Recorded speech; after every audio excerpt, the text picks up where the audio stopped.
to observe a minute of silence for prayer or meditation.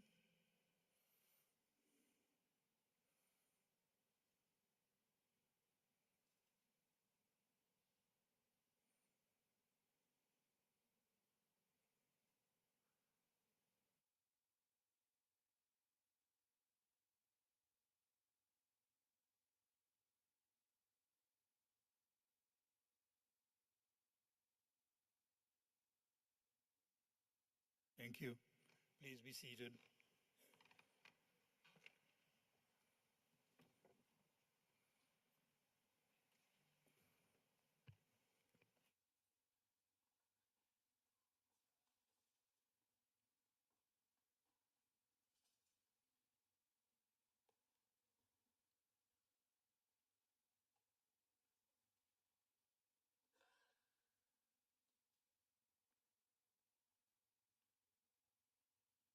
Good morning, honorable members, and welcome to our third day of business for the plenary.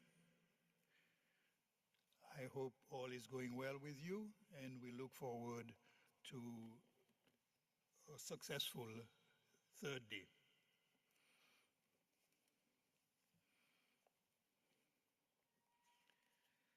As we start business, honorable members, I will just give the usual reminders for your benefit. Documents are available on the portal provided to all delegations by the Secretariat to desk officers. Please remember to raise your hand when you will wish to address, and always state your name and country when given the floor to speak. Honorable members, are there any notices of motions for today?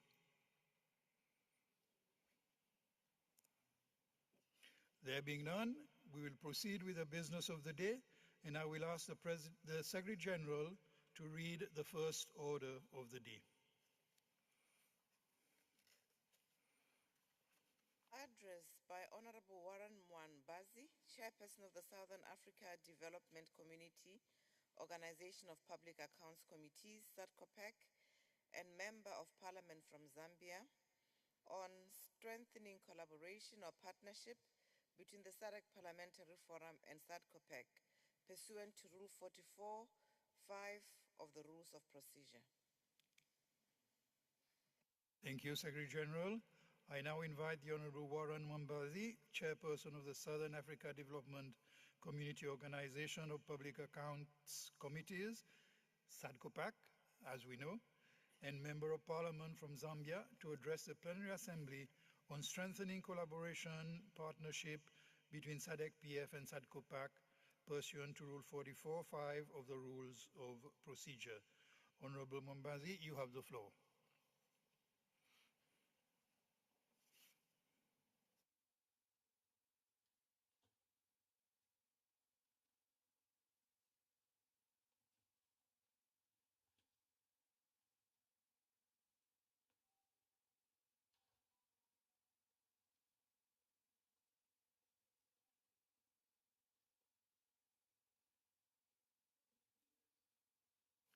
It appears that the Honorable Mwambazi is not on the floor yet, so we will proceed with the second order of business. I will now ask the Secretary General to read the second order of the day. Motion for the report of the Executive Committee on Policy and Administrative Matters.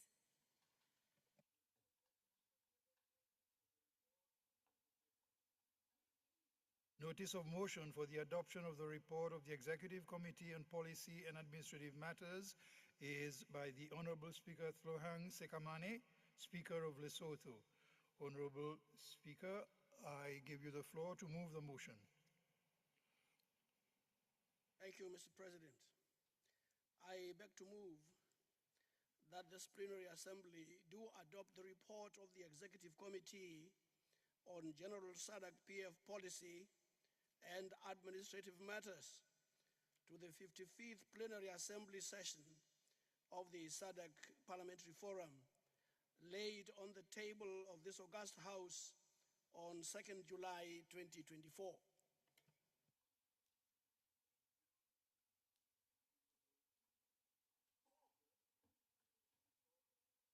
For a seconder for the motion. Yes, Honorable President, I beg to second the said report. Accordingly, I so submit. Thank you. Thank you, Honorable Speaker. I now call on Honorable Speaker Sekhamane to present the report. Mr. President, Article 12(1) in brackets of the Constitution of the SADC-PF provides that, and I quote, "The Executive Committee shall be responsible for the management of the affairs of the Forum, giving direction to the Secretariats and ensuring that the decisions of the Plenary Assembly are implemented and shall be answerable to the Plenary Assembly," close quotes. Mr. President, the Plenary Assembly is requested to note that pursuant to this mandate, the Executive Committee held a hybrid meeting in Cape Town, South Africa, with some members in attendance physically and others virtually on the 15th and 16th of June this year. During the meeting, the EXCO comprehensively dealt with strategic policy and operational matters of the organization, which are submitted to the Plenary Assembly for noting or approval in line with the mandates and functions of the Forum's organs under its constitution and rules of procedure.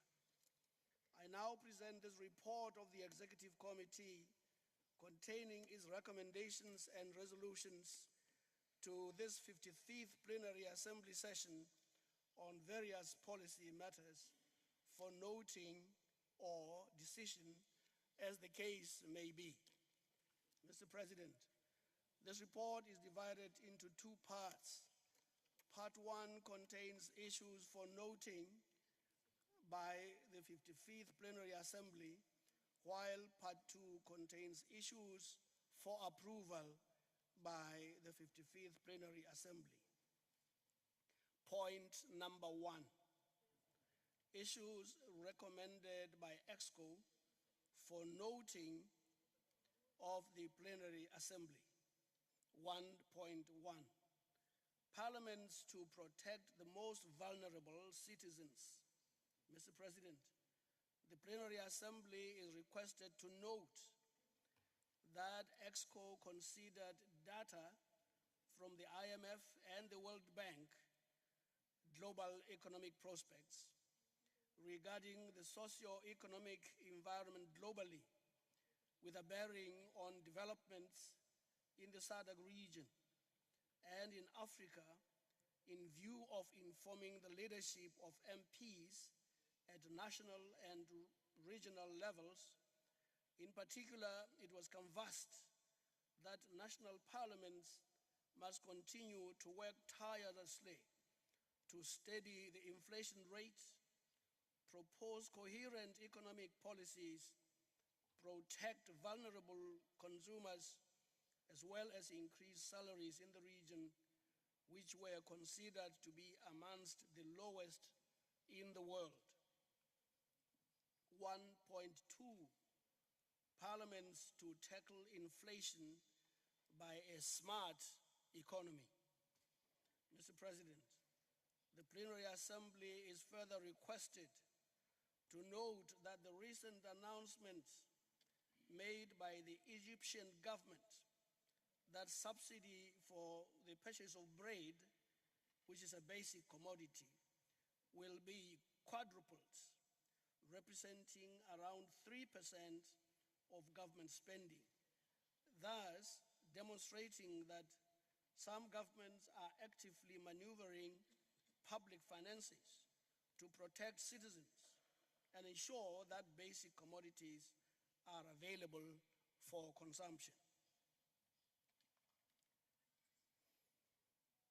The Plenary Assembly is requested to note that the struggle against hunger in Africa has been exacerbated by the high inflation rate, which explains the urgent need for governments to recenter their priorities regarding staple foods and basic commodities.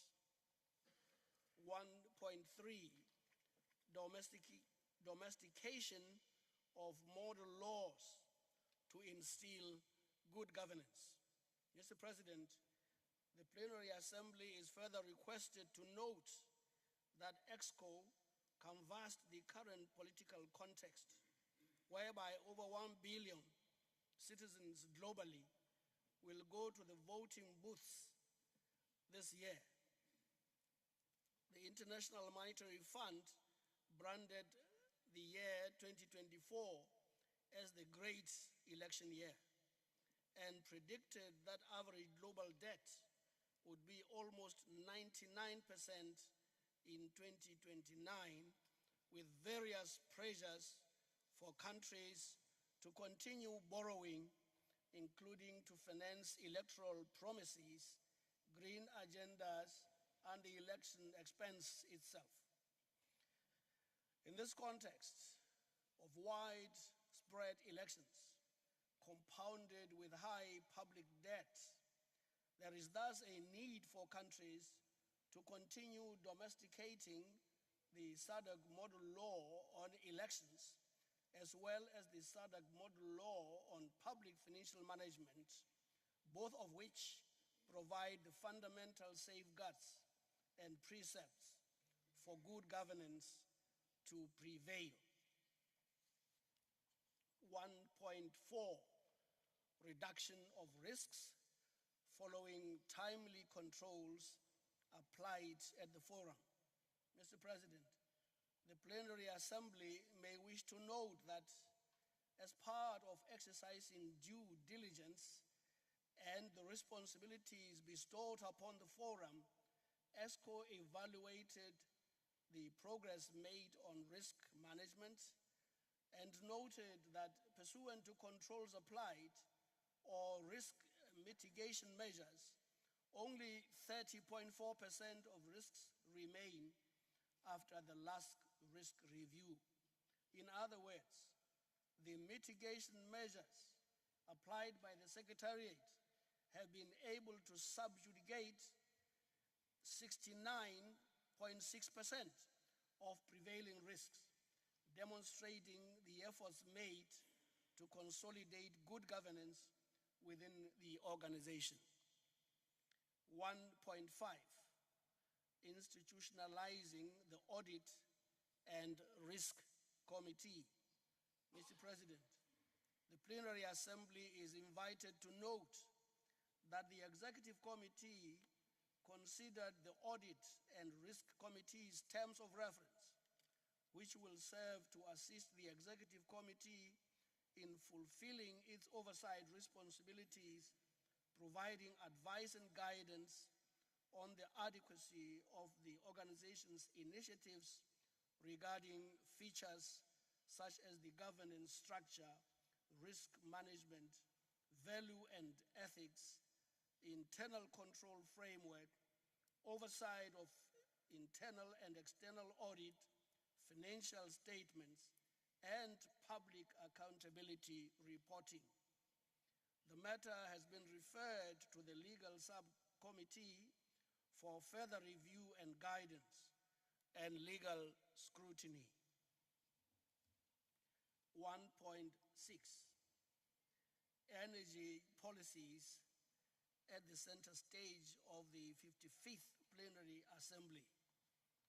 Mr. President, the Plenary Assembly is requested to note that EXCO approved the necessary arrangements for the 55th Plenary Assembly to take place from the 1st to the 7th of July 2024 in Luanda, Angola, under the theme, and I quote, the role of parliaments in promoting renewable energy policies in the SADC region and creating a single regional energy market, close quotes, which is a topic germane to the 2024 to 2028 strategic plan of the forum, particularly in promoting climate justice and governance. 1.7, parliaments to promote the rule of law, to guarantee peace and security, and shield citizens from coup d'etats. Mr. President, the Plenary Assembly is further called upon to note and deplore the attempted coup d'etat which took place on the evening of the 25th of May this year in the Democratic Republic of Congo, where unauthorized military groups raided public places and tried to influence individuals in positions of power. Fortunately, their efforts were thwarted by the lawful forces deployed and the tensions were put to rest. The Plenary Assembly is requested to note that in times of civil unrest and strife, it is imperative for a framework to exist in view of preserving the sanctity and inviolability of institutions such as Parliament, the offices of the head of state and the Speaker, and the Electoral Commission, to cite but a few. Without these key institutions, it would be impossible for a majority of MPs to constitute a government in accordance with the Constitution and for government to rule in peace. This framework for stability of institutions can eventually be domesticated through the SADC model law on the rule of law and constitutionalism, which has been approved by the forum to proceed to the drafting stage. Point number 2, issues recommended by EXCO for approval of the Plenary Assembly. Mr. President, the Executive Committee further presents the following issues for approval by the Plenary Assembly. 2.1, how parliaments can mitigate cybersecurity threats and cooperate espionage in our digital revolution. Mr. President, the Plenary Assembly is requested to note the urgent need for national parliaments to embrace digital transformation. This initiative is crucial for addressing innovation, absorbing artificial intelligence, and preparing for potential cyber espionage and data privacy breaches. Recent incidents, such as the intrusions by an aide in the EU Parliament and the cyber attacks at the African Union headquarters through foreign-built servers, underscore the importance of robust digital security measures. 2.2, decision for the Plenary Assembly. Consequently, Mr. President, the Plenary Assembly is requested to direct member parliaments to encourage the Sahab under the auspices of the forum and to chart their ICT and cyber security needs so that the forum and national parliaments can engender a progressive digital revolution. 2.3, webinar series on democratic governance as a catalyst to domestication of the SADC model law on elections and election observation missions. Mr. President, the Plenary Assembly is invited to note that the membership should consider renewing its capacities to enable parliaments to participate in election observation missions, EOMs, which are the best way to observe democracy in action, and national parliaments are encouraged to innovate and endeavor to honor the standing resolution on participation of election observation missions, despite financial difficulties and other reasons, especially as observing elections forms part of the new strategic plan of 2024 to 2028 of the SADC-PF. 2.4, decision for Plenary Assembly. In the meantime, Mr. President, the Plenary Assembly is requested to support the recommendation by the EXCO in joining it to approve that the forum continues to institutionalize collaboration with partners to domesticate the SADC model law on elections, supported by the Technical Working Group and MPs on the Democracy, Governance, and Human Rights Standing Committee. This would go a long way in conducting comparative exercises on application of the model law through a regional webinar series. Although the webinars would not replace election observation missions, they would ensure that the momentum for learning endures and the forum pursuant to elections, with the case in point being the recent webinar on the South African elections, which was a resounding success. Point number 3, updates on the transformation of the SADC Parliamentary Forum into a SADC Regional Parliament. 3.1. Mr. President, as the House will recall, Zambia signed the agreement through the country's Minister of Justice, the Honorable Princess Kasune, on Tuesday, 2nd July 2024, on the sidelines of this 55th Plenary Assembly here in the Parliament buildings in Luanda, Angola. Following this, the Plenary Assembly is requested to note that 11 SADC member states, namely Angola, Eswatini, Lesotho, Malawi, Mozambique, Namibia, Seychelles, South Africa, United Republic of Tanzania, Zambia, and Zimbabwe have duly signed the agreement amending the SADC Treaty to transform the forum into a SADC regional parliament. Sir, in view of this, the signature of only one more member state is necessary to obtain the required 3/4 majority, or 12 member states, for the amendment to the SADC Treaty to take effect. This will pave the way for the protocol on the SADC Regional Parliament to be finalized.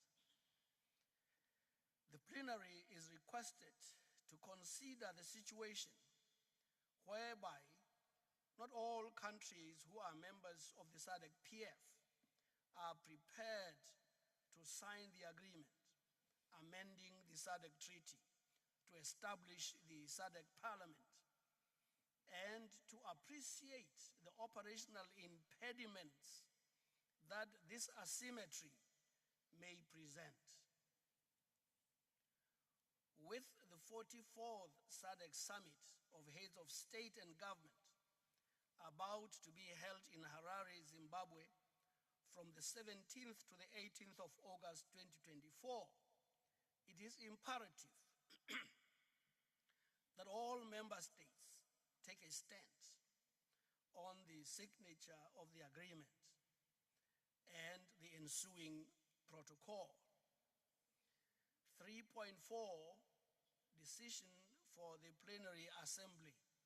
Mr. President, given the above, the Plenary Assembly is requested to approve that lobby missions continue to be deployed, led by the Chairperson, Honorable Advocate Jacob Francis Zwidamilimo Mudenda, for persuaded countries which have not yet signed the agreement, namely Botswana, DRC, Madagascar, and Mauritius, to sign in good time, since once the agreement and eventually the protocol come into operation, there will be a time gap during which some members will not be considered as members of the SADC Parliament if they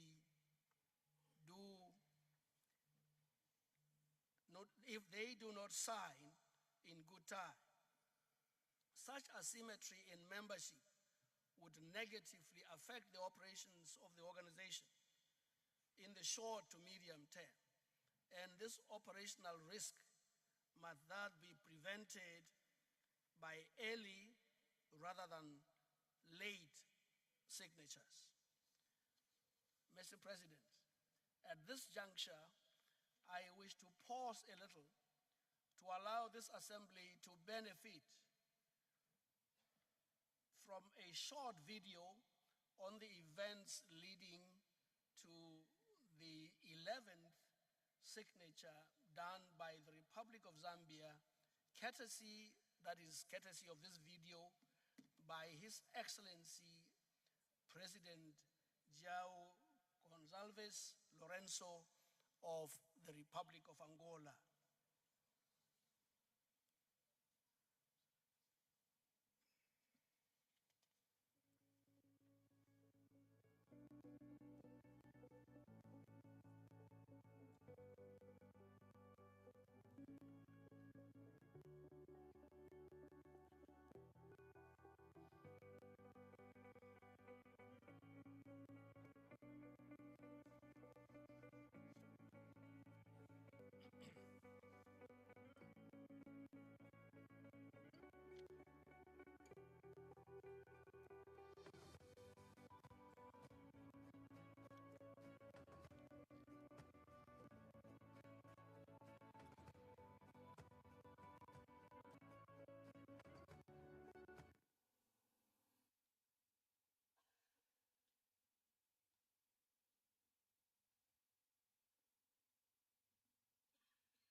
Mr. President, picking on from where I left off, we proceed to point number 4, engagement of the forum in parliamentary initiatives that pertain to peace and security. 4.1, Mr. President, the Plenary Assembly is requested to consider that international organizations are increasingly considering Parliament as a main stakeholder for active engagement on key topics that pertain to peace and security. In this regard, the forum, represented by the President, the Honorable Speaker Roger Mansien, participated at the 5th coordination meeting of parliamentary assemblies and 3rd parliamentary policy dialogue organized by the UN Office of Counter-Terrorism, UNOCT, from 8th to 9th May this year in Istanbul, Turkey. This will lead to the signing of a memorandum of understanding among regional interparliamentary assemblies. In addition, the forum is participating as a member of the reference group of legal and gender experts to develop an AU convention on ending violence against women and girls, pursuant to an invitation from the Office of the Special Envoy of the AU Commission on Women, Peace and Security.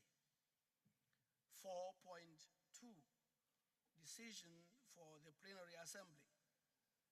In this connection, Mr. President, the Plenary Assembly is requested to approve that the forum continues to participate in parliamentary initiatives that give credit to parliaments for contributing to the peace and security discourse and for consolidating the human rights framework regarding the protection of women and young girls. Point number 5, partnership with interparliamentary bodies.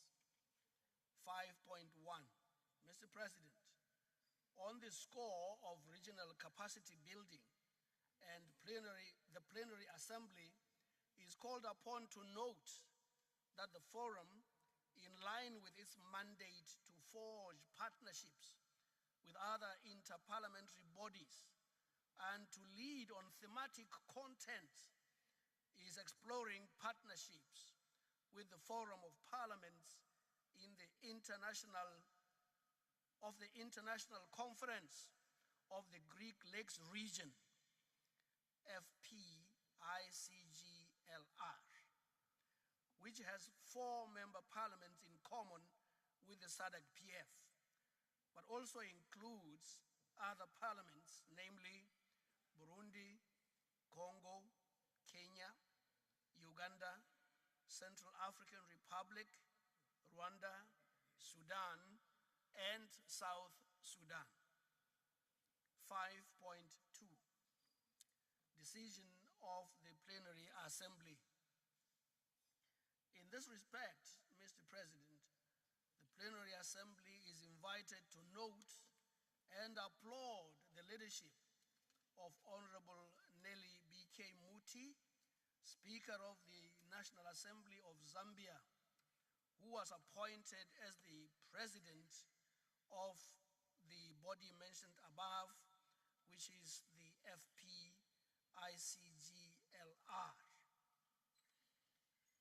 Following the last conference held in Livingstone, Zambia on 15th April 2024, the Plenary Assembly is also requested to direct member parliaments which have a dual membership with other interparliamentary bodies, such as the FPICGLR, to assist the forum in making headway through joint initiatives that advance democracy and human rights. Point number 6, renewal of the membership for stating committees at the forum. I will repeat that, Mr. President. Renewal of membership for standing committees at the forum for the term of 2024 to 2026. Mr. President, the Plenary Assembly is requested to consider that the standing committees of the forum, along with the RWPC and the RPMLOC, renewed their membership for a 2-year term by holding elections for the office-bearing positions of chairpersons and vice chairpersons. 6.2. In this regard, the Plenary Assembly is requested to note that although there is a policy for the chairperson and the vice chairperson to be of opposite genders, and for the Secretary General, after consultation with EXCO, to reshuffle members in case gender considerations have not been observed, it is always better, in line with the democratic spirit, to allow committees to decide for themselves when electing their leadership. 6.3, decision for the Plenary Assembly. Mr. President, in light of the above, the Plenary Assembly is requested to congratulate and welcome the members in their new positions and to approve that henceforth a policy be worked out for the committees to ensure that all genders are represented as chairperson and vice chairperson, to ensure that the cardinal principle of gender equality in the leadership prevails at the forum, in line with the forum's new strategic plan 2024 to 2028. In the same vein, the Plenary Assembly is requested to direct member parliaments to ensure participation of their delegates to the virtual standing committee meetings, since low participation would be detrimental to the quorum requirements of the organization. Point number 7, update on the SRHR HIV and AIDS governance project. Mr. President, the Plenary Assembly is requested to note that the Swedish-funded SRHR HIV and AIDS governance project from 2023 to 2026 has continued its implementation at the forum, with more parliaments launching the project in recent months. 7.2, in this regard, the project is currently implemented in 11 national parliaments, namely Angola, DRC, Eswatini, Lesotho, Madagascar, Malawi, Mauritius, Mozambique, Namibia, Zambia, and Zimbabwe. With the parliaments of Botswana, Mauritius, and South Africa currently processing the appointment of SRHR researchers. 7.3, the project has had a resounding success so far at the forum and has enabled the appointment of the program manager for the food, agriculture, natural resources, and climate action portfolio, a media and communications officer, an internal auditor, and an accountant as new positions to strengthen the implementation capacity of the forum's organogram. 7.4,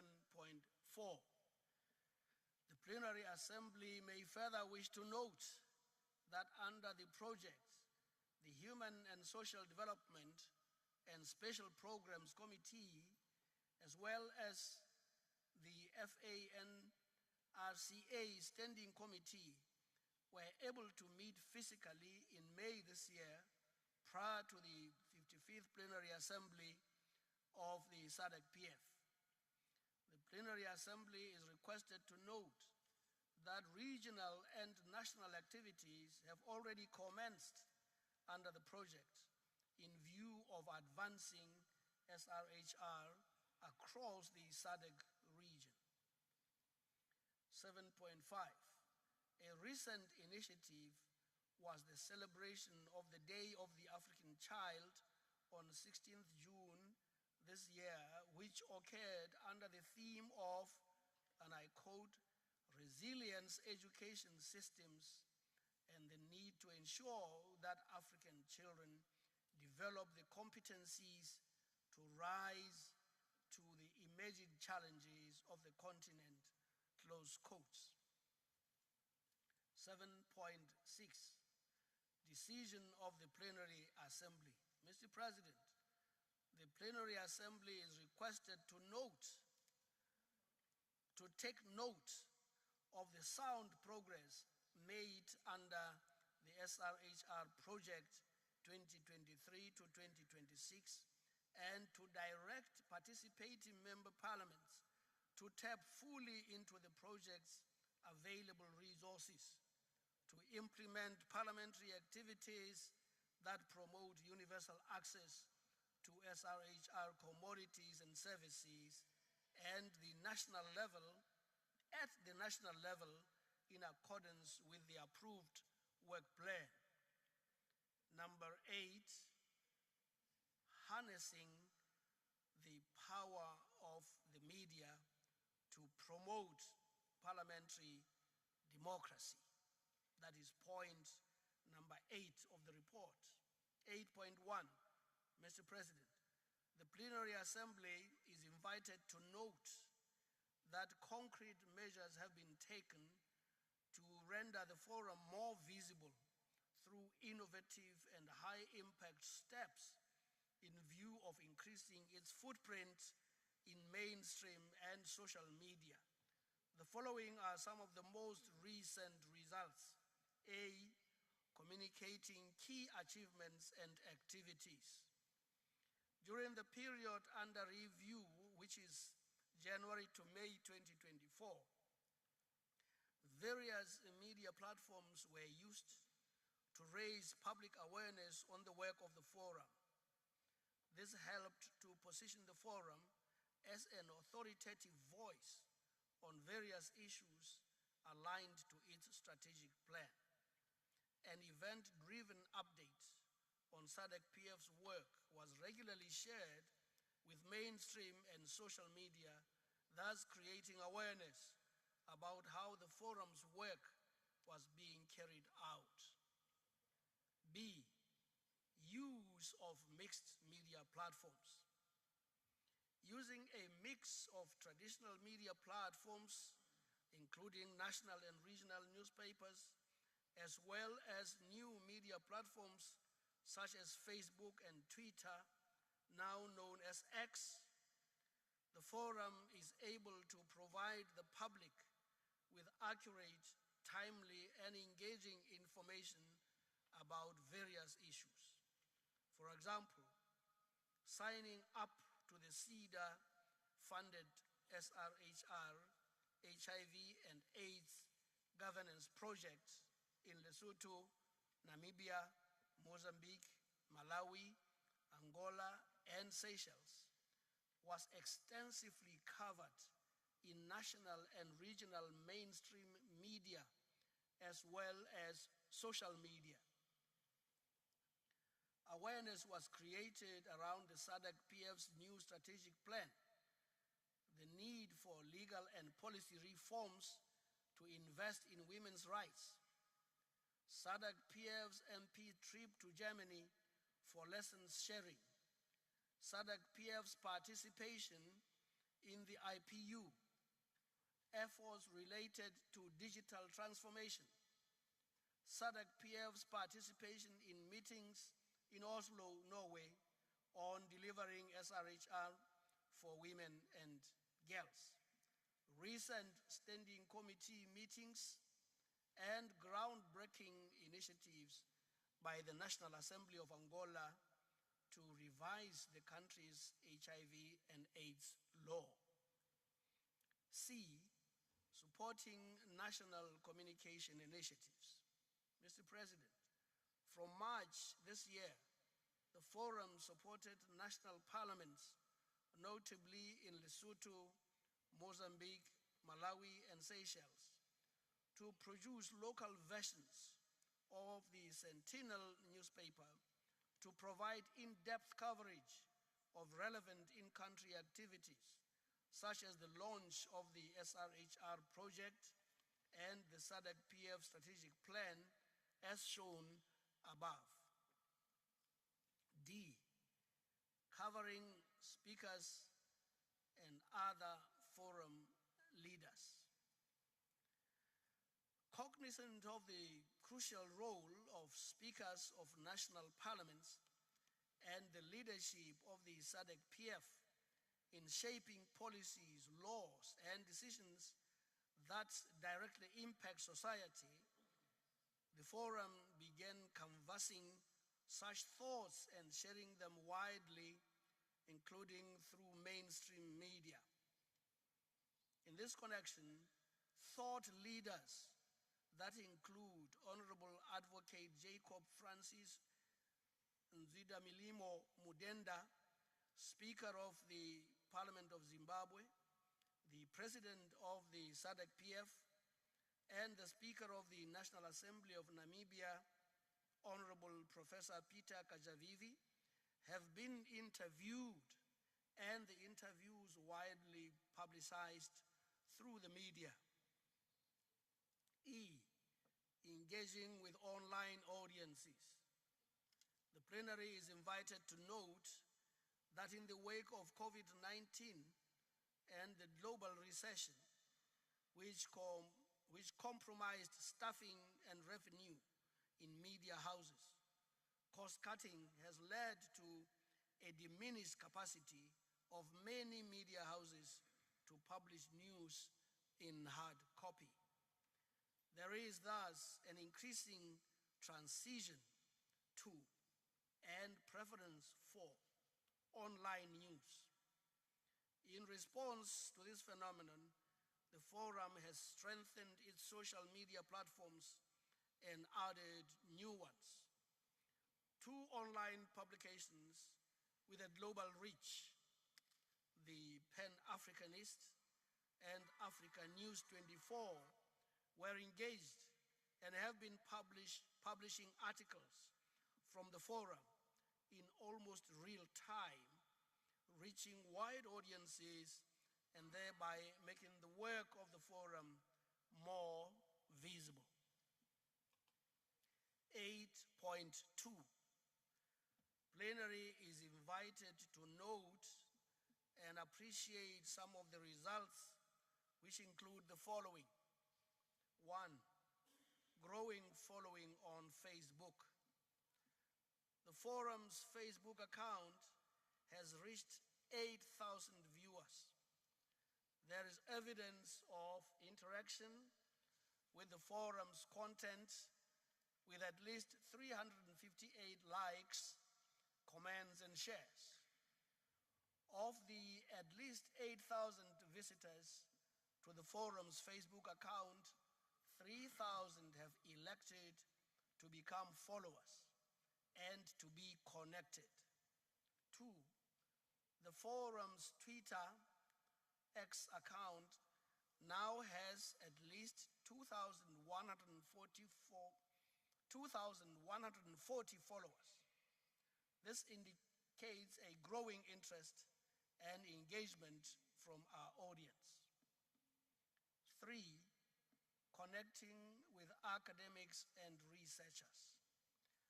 The forum set up a LinkedIn account whose followers now stand at 2,000 from different parts of the world. The SADC-PF LinkedIn has shown significant growth in terms of page views and unique visitors, with an increase of 63.6% and 41.9% respectively. The platform now attracts a diverse professional audience. 4, reaching YouTube audiences. The forum now has a YouTube channel with at least 454 subscribers who spend hours appreciating the forum's content, while the number of viewers has exceeded 10,000. 5, going forward, the plenary is invited to note the forum's growing commitment to using social media effectively to connect with citizens across the SADC region, share information about its work, and promote democratic participation. Additionally, the plenary is invited to note the forum's ongoing efforts towards engaging various state and non-state actors to garner support for its work. This includes constantly reaching decision makers and the wider public with compelling content shared through traditional, national print, and online media platforms so that more people are aware of issues being dealt with at the forum in collaboration with national parliaments. 6, more than 30 articles which quote SADC-PF or reference the work of the forum were published in mainstream media and republished in other media platforms, including the SADC-PF website during the period under review. To continue positioning SADC-PF as a knowledge leader on regional integration and other issues, Plenary is invited to note that press releases will continue to be developed and shared with media. 7, collaboration with state and non-state players to commemorate important advocacy moments of SRHR regional integration and others will continue. In light of the above, the Plenary Assembly is requested to consider that media visibility calls for a budget envelope dictated for media campaigns or dedicated for media campaigns and sensitization, including translation costs to ensure the coverage of the forum activities in all SADC member states. 8.3, decision for the Plenary Assembly. Mr. President, the Plenary Assembly is requested to take note of the promising media results demonstrated above and to approve that national parliaments nominate their media officer or representative to collaborate with the forum under the media framework to be worked out with a budget to heighten media campaigning at the SADC-PF on themes which are approved by the forum standing committees and other organs in line with the revamped strategic plan of 2024 to 2028. Point number 9, updates on the status of human resources at the Secretariat to support the implementation capacity of the Secretariat and its organs. 9.1, Mr. President, the Plenary Assembly is invited to welcome and congratulate the new staff complements and note that the positions shown in the table below have since been filled through financial support received under the SIDA SRHR HIV and AIDS governance projects. All the contracts of the staff employed under the project are due to expire on 31st October 2026, in line with the imperative to align contracts with project funding. And at this juncture, Mr. President, I wish to summarize the table by indicating the title of the position, the country from which the candidate comes from, and the duration of the contract. First, internal auditor, Mr. Samuel Alan Bakosi of Malawi. Contract started on 1st May this year and will end on 31st October 2026. Second, Committee Secretary Program Manager, Ms. Rachel Mundilo of Namibia. The contract started 1st of March this year and will come to an end on 31st October 2026. Third, Media and Communications Officer, Dr. Moses E.D. Magaza of Zimbabwe. Contract started 23rd of February this year and will come to an end on 31st October 2026. Fourth and last, accountant, Mr. Mahendra Singh Kublol of Mauritius. The contract started on the 1st of November of 2023 and will come to an end on the 31st of October 2026. 9.3, decision for Plenary Assembly. The Plenary Assembly is called upon to support the EXCO in developing a sustainability plan beyond donor funding and to ensure that the staff positions that have been filled in the organogram should not fall vacant yet again. 2, the Plenary Assembly is requested to note that due to ongoing financial constraints, 3 positions in the Parliamentary Business and Programs Department for RWPC, GEWYAD, and HSDP remain, and to implore parliaments to second staff to these vacant positions on a full-time basis for at least 5 years at this stage. 3, in this regard, the plenary is also requested to applaud the filling of positions from resources raised under the SRHR project and exhort the membership to make the most of these positions which are aligned with the project's duration.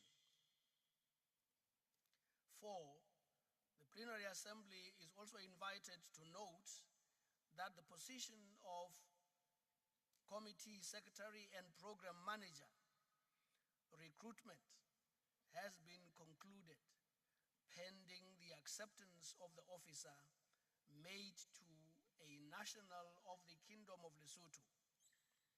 The position will be for an initial period of 3 years under the forum's core budget. Number 10, consideration of the Comoros to join the forum. 10.1, Mr. President, the Plenary Assembly is invited to note that pursuant to its previous resolution to the effect that the SADC-PF membership should include all the 16 parliaments of SADC member states, the President of SADC-PF was mandated and has engaged the Parliament of the Comoros to join the forum. 10.2, notwithstanding the above, the Comoros has so far not indicated readiness to join the forum, largely due to the concerns regarding the obligation to pay annual mandatory membership contributions. 10.3, decision for Plenary Assembly. In view of completing the SADC family, the Plenary Assembly is invited to 1, authorize the President to continue bilateral efforts to encourage the Comoros to join the forum, and 2, approve that the forum, through the President, offers the Comoros membership of the forum at a reduced membership contribution level to be decided upon by the EXCO. Point number 11, I must say, Mr. President, that I'm coming very close to the end.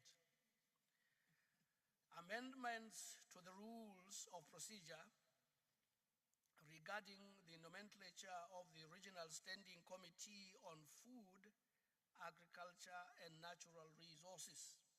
11.1, Mr. President, the Plenary Assembly is invited to recall that the recent devastation caused by extreme weather events in the SADC region have led to several Plenary Assembly resolutions on disaster risk management. The Plenary Assembly will also note that coupled with emerging climate change trends at the global level, it has become necessary for the forum to intensify the integration of climate action in its programming, in line with the forum's 2024 to 2028 strategic plan and the SRHR HIV and AIDS governance project. 11.2. In this regard, the nomenclature and mandate of the relevant program and standing committee of the forum that are dedicated to climate action issues ought to be amended to reflect this renewed focus. 11.3, decision for the Plenary Assembly.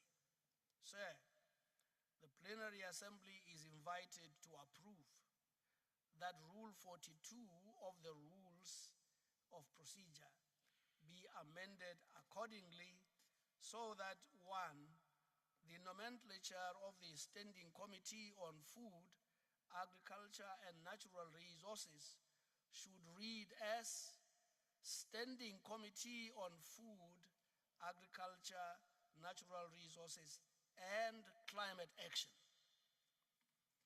2, the mandate of the committee should read as follows: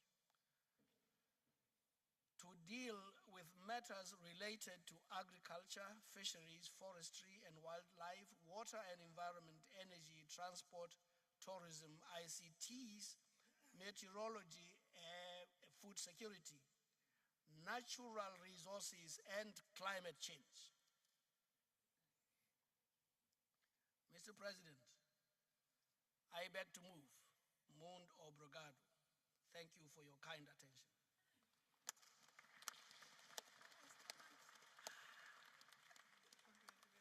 Thank you, Honorable Speaker, for the extensive report. I will now give the floor to the seconder of the motion, the Honorable Speaker Katjavivi, to speak in secondment. Thank you, Mr. President.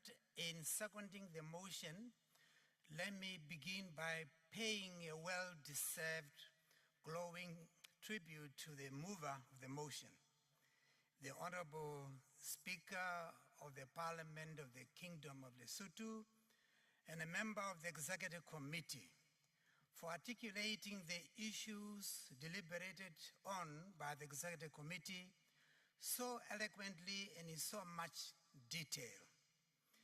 Because of the Honorable Speaker of Lesotho has gone to such a great length to provide a detailed and clear update to the Plenary Assembly on the issues deliberated on by the Executive Committee, allow me to focus only on a few issues which I consider critical for our work by way of emphasis.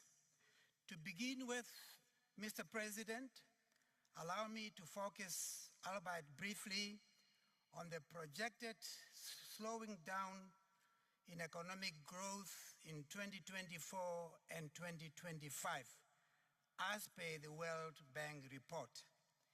This projection casts a shadow on the SADC region, where the poverty levels are higher than most other regions of the world.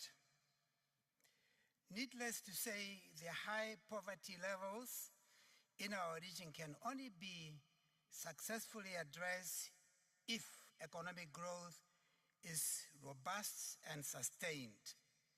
Mr. President, as a region, our recovery from the COVID-19 COVID-19 pandemic has been shaky at best, and most of our economies are still facing considerable challenges as a result of the systemic shock caused by the pandemic.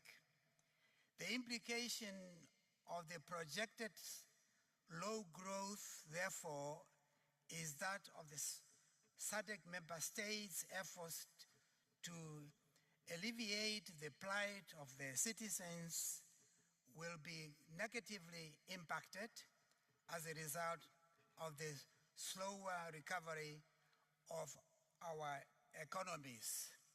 Mr. President, over the past few years, economic growth rates have plummeted for various reasons, resulting in depressed economic situation globally. Consequently, many of the milestones set out under Sustainable Development Goals have not been realized. This most unfortunately situation means that the goals of Agenda 2030 are not likely to be attained as scheduled. Mr. President, it is very important for us as parliamentarians to take the socio-economic context of our countries into account as we perform our responsibilities, among which is the responsibility for budgeting for our respective countries. In this regard, given global and regional economic developments, we are duty-bound to ensure that our national budgets include provisions for safety nets to take care of the basic needs of the most vulnerable members of our societies. Mr. President, unfortunately, the unfavorable economic situation in our region has been exacerbated by the instability occasioned by the Russian-Ukraine and the Israeli-Palestinian conflicts, and even at the end of which does not appear to be anywhere in sight. In this context, we have no choice but to make up the resultant deficit in our food supply through domestic production or through imports from alternative countries, which may be more expensive and place an increased burden on our already constrained focus of most of our countries. In this regard, the value of parliamentary diplomacy, of peace building, and resolution of ongoing conflicts in the world comes to the fore. It is moot point that parliaments are democratic institutions, and one of the reasons for their existence is to foster dialogue and tolerance of divergent views. SADC parliaments are therefore called upon to judiciously execute their peace-building responsibilities in order to strengthen citizens' confidence in their democratic institutions and promote law and order. This is in recognition of the fact that it is only in peaceful environment that economic activity can thrive and countries can prosper. I'm also cognizant of the fact that conflicts disproportionately affect the poor, especially women and children. We must therefore avoid conflict at all costs.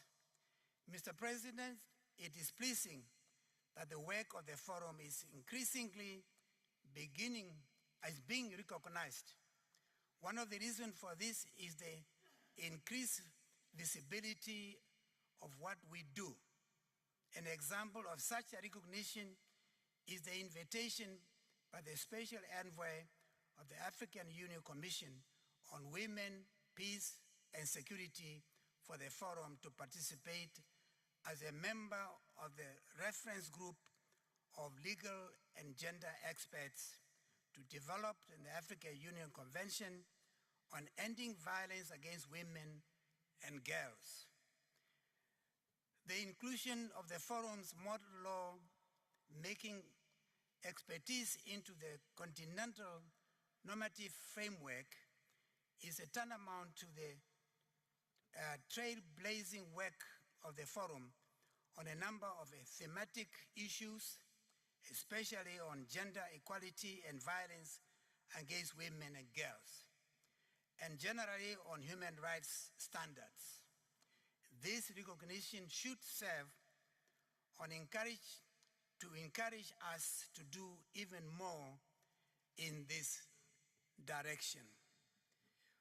On the transformation of the forum into the SADC Regional Parliament, Mr. President, it is gratifying to note that the attainment of the 12 signatures is in sight with the 11 signatures already in hand.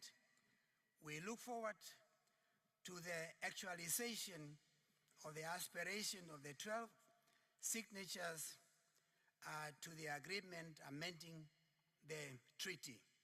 It will bring amendment into legal effect and unlock the process of finalization of the protocol on the SADC Parliament, as well as other processes to propel the transformation process forward.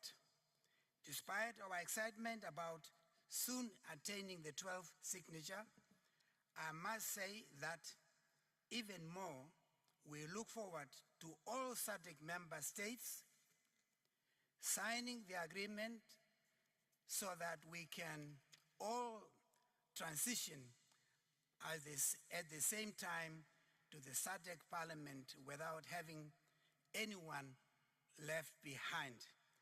As we say in Namibia, no one should be left behind. Therefore, at this juncture, allow me to simply reiterate the call for continued lobby efforts with the countries that are yet to sign the agreement for our formidable lobby team as we now look forward to the approval of the protocol by the SADC member states. I am confident that all will come on board in the near future. Mr. President, with these few remarks, I beg to second the motion and thank you. Thank you, Honorable Speaker, for your address in seconding the motion. The floor will now be open for debate on the motion. Members, please indicate by show of hands and remember the time limit of 5 minutes. I will note, as we said yesterday, members of the Executive Committee, this is your report, so we will now make space for members who are not part of the Executive Committee. Is there any request to address on the motion? Yes, I have a request from Botswana. You have the floor. Thank you, Mr. President. Let me, first of all, thank the mover of the motion, the Right Honorable Speaker from the Kingdom of Lesotho, as well as the Right Honorable Professor Katjavivi, the seconder. I think it's quite a comprehensive report, and I have no problems whatsoever supporting the report. I just wanted to say that whilst accepting this report, let me also take this time to formally in this forum to congratulate the Dr. Tulia Axen, Speaker of the National Assembly of the United Republic of Tanzania, for her election as the president of the IPU. It is in this very room that she was elected. I'm sure we are all glad that an African woman, not just a woman, but a woman of substance with quite a extensive sterling career, was elected president of the IPU.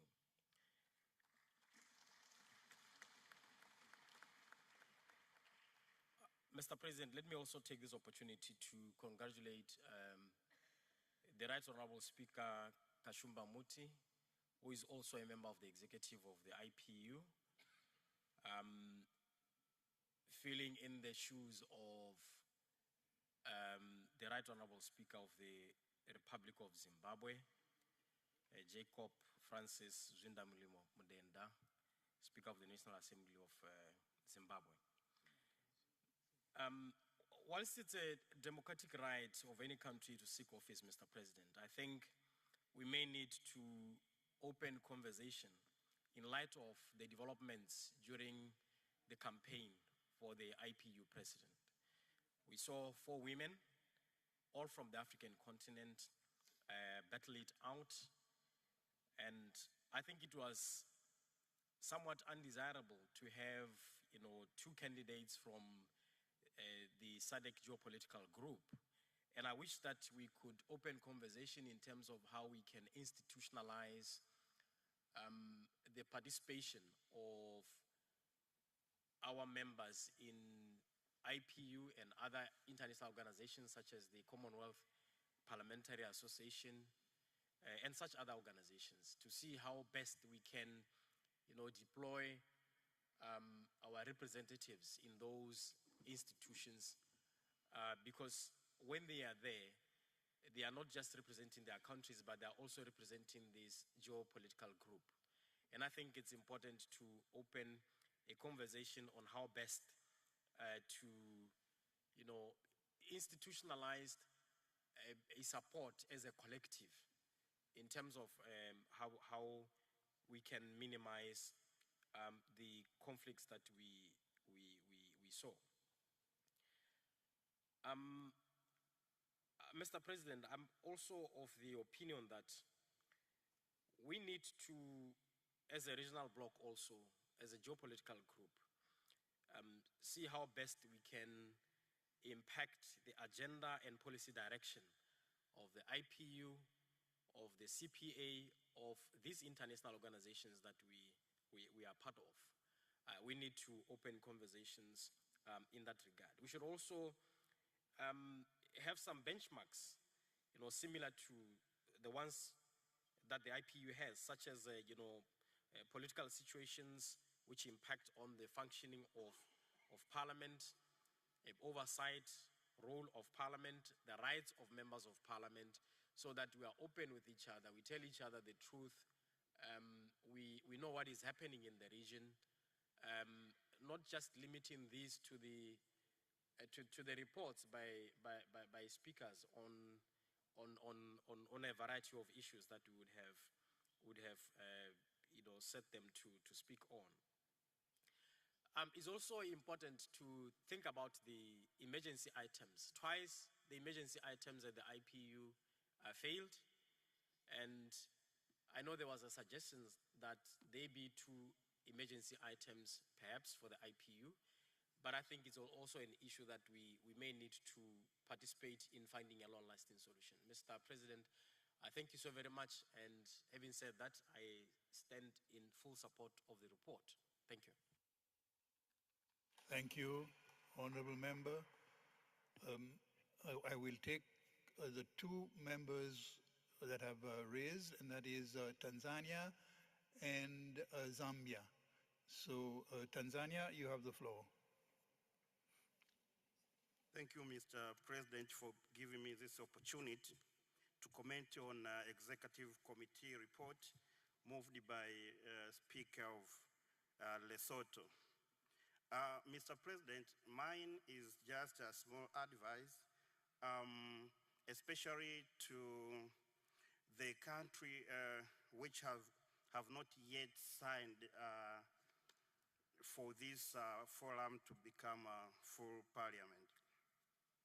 Mr. President, we are all aware of the benefits that we'll get of having a complete parliament, but yet there are some countries which has not signed yet.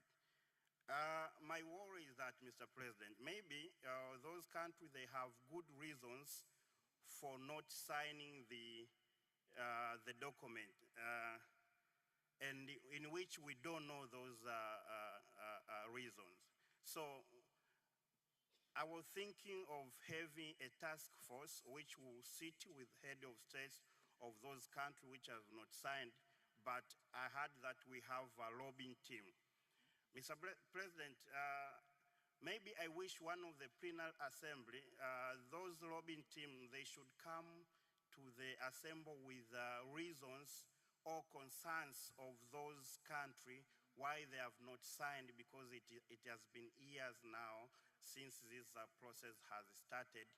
And the forum, they should assure us that there is a commitment to deal with those concerns so that we can fast track the process for our forum to become a full parliament. Thank you, Mr. President. I move the motion. Thank you, Honorable Member. I think we had another request from Tanzania, and then the Speaker of Botswana. Member from Tanzania, you have the floor. Thank you very much, Mr. President, and may I begin by supporting the motion. Mr. President, I also commend the good job done by the lobbying committee, which is headed by Learned Brother Mudenda, the Speaker of Zimbabwe. But my concern is, while I was looking at the strategic plan and at the budget page 28, I did not see any amount which is there for lobbying team. Now, my question is where do they get funds to lobby? Maybe they are short of funds to travel here and there. What do we expect when we want these people to go around, visit Botswana, visit DRC, Madagascar, Mauritius? I think we should also consider the way things have been done and what we've budgeted for. But another concern is, I don't know what is happening in Botswana and DRC. These are the big countries. When we look at the map, which were supposed to sign long time ago. I don't know much about Madagascar and Mauritius because they're the small islands. Maybe their reason can be like that one of Comoro, I don't know. But then when we talk of these big two countries, DRC, Botswana, I think we need them even today. So, Mr. President, my concern, in August, they are going to Zimbabwe, where is the home of our speaker, Mr. Learned Brother Mudenda. I think the whole team of lobbying should be there with him to meet these heads of states. Mr. President, I submit. Thank you, Honorable Member.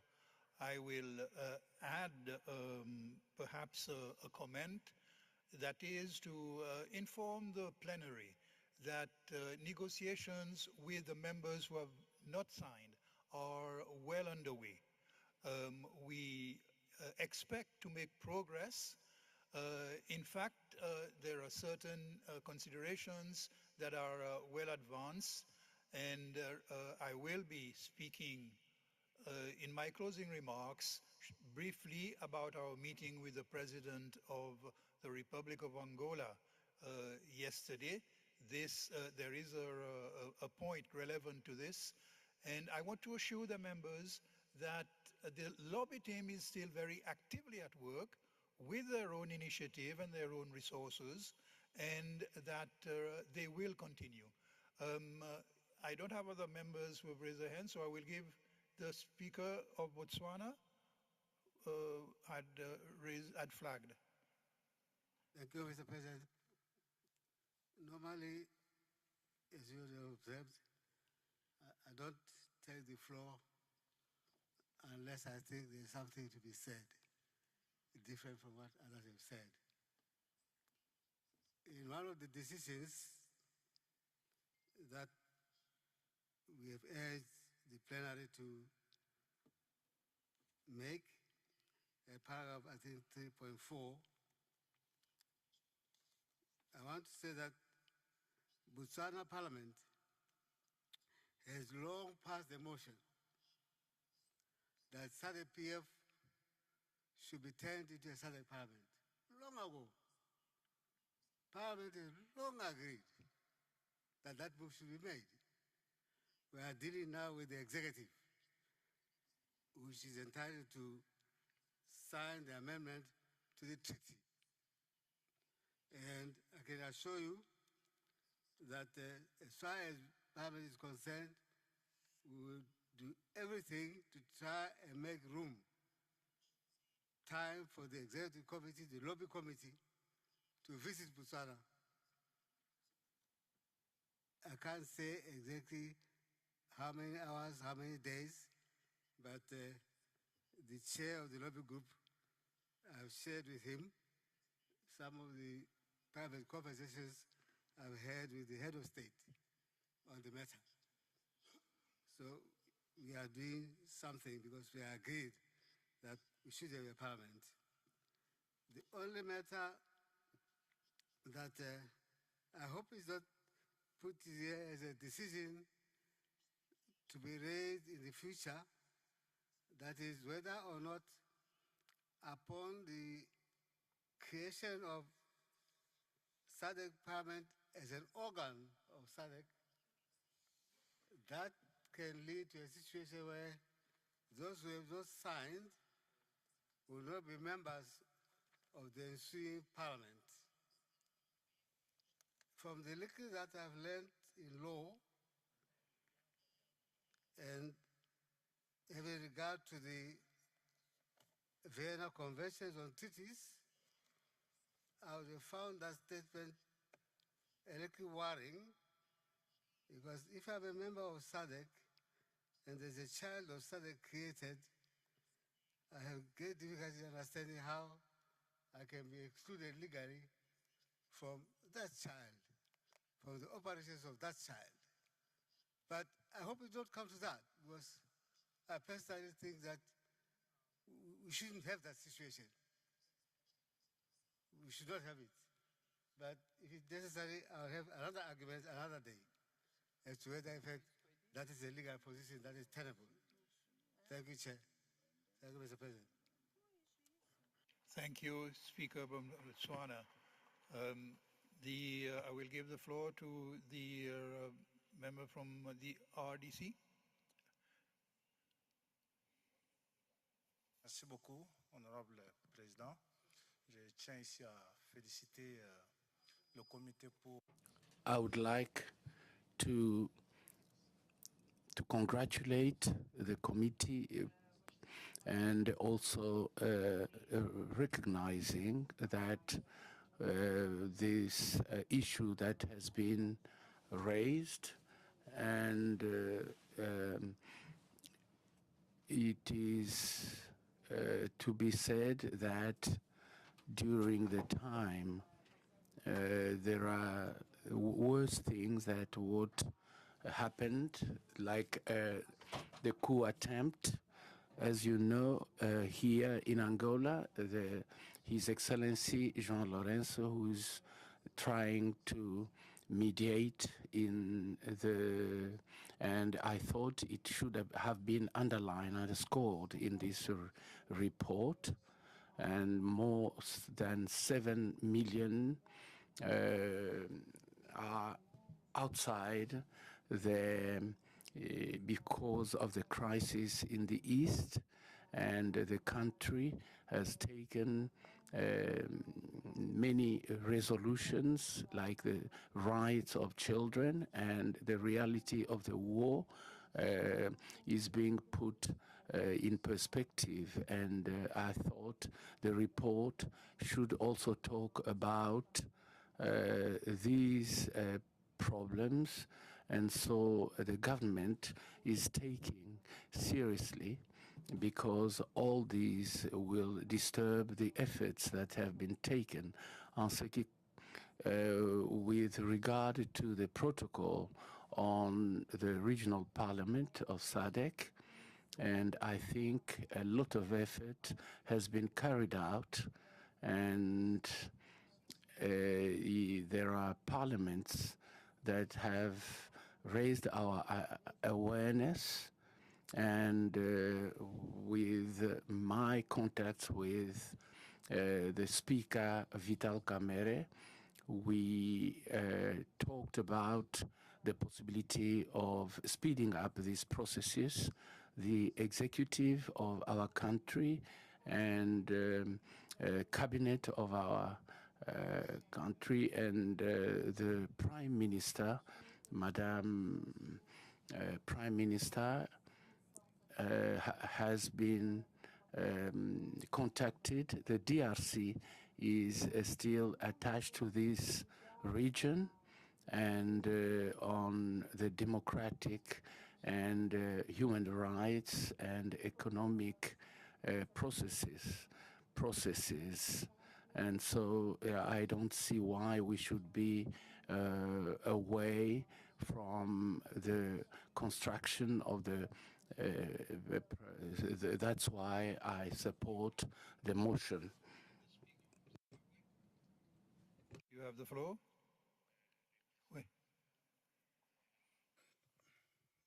Thank you, Mr. President, for allowing me, because you had said members of ESCO should not speak. But we are in plenary. I think we have a right to speak in plenary. Like my colleague from Botswana, to explain certain issues that the plenary may not be aware of. The question raised by the good lady, I think from Tanzania, why is there no funding for the lobby team? Indeed, there is none. I think this plenary should know that the 5 member parliaments, South Africa, Zambia, Namibia, Angola, and Zimbabwe, have been footing the bill to go around meeting the various heads of state and government since 2014. And this has taken us 10 years to be where we are today. And in the past 10 years, a lot of resources have been expended by the respective parliaments which were chosen to form the strategy lobby team. And we are grateful to our parliaments for having supported us in that respect. This plenary must know the position accordingly. As to why some parliaments have lagged behind, I'm happy that the first president of the Parliament of DRC has explained the situation. I wouldn't want to repeat that. But in other parliaments and member countries, it's a question of different protocols on how you arrive at signing some agreement. In other countries, it's a matter of the head of state having some conversation and giving the responsibility to sign to the Minister of Foreign Affairs or to the Minister of Justice, as the case may be. In other countries, the matter is referred to their respective parliaments so that the parliaments concerned can make a resolution to sign. So this has been the reason of what appears to be some delay, and also the understanding of the amendment of the treaty in 1997 under Article 9.2 of the SADC Treaty. It is the interpretation of that section which also needed to be explained even to some heads of state and government who had signed that amendment to the SADC Treaty. So in the end, we're quite happy that although it has taken 10 years, we are now assured that we will be there. Finally, Mr. President, it's a matter of conceptual framework under paragraph 1.6, where the last line refers to climate justice. And if you go to page 16 on the nomenclature of the Standing Committee, we agreed as ESCO that we change the nomenclature from climate justice to climate action. This will be in consonant also with our strategic plan vision, which refers to climate action and not climate justice, because climate justice and adaptation are subsumed in climate action in response to climate change impacts. Thank you, Mr. President. Thank you, Honorable Speaker. I recognize a member from Eswatini. You have the floor. Thank you, Mr. President, for allowing me to say a few words on the report. Mr. President, as the Speaker from the from the Kingdom of Lesotho, as he was alluding on the report, he spoke about uploading.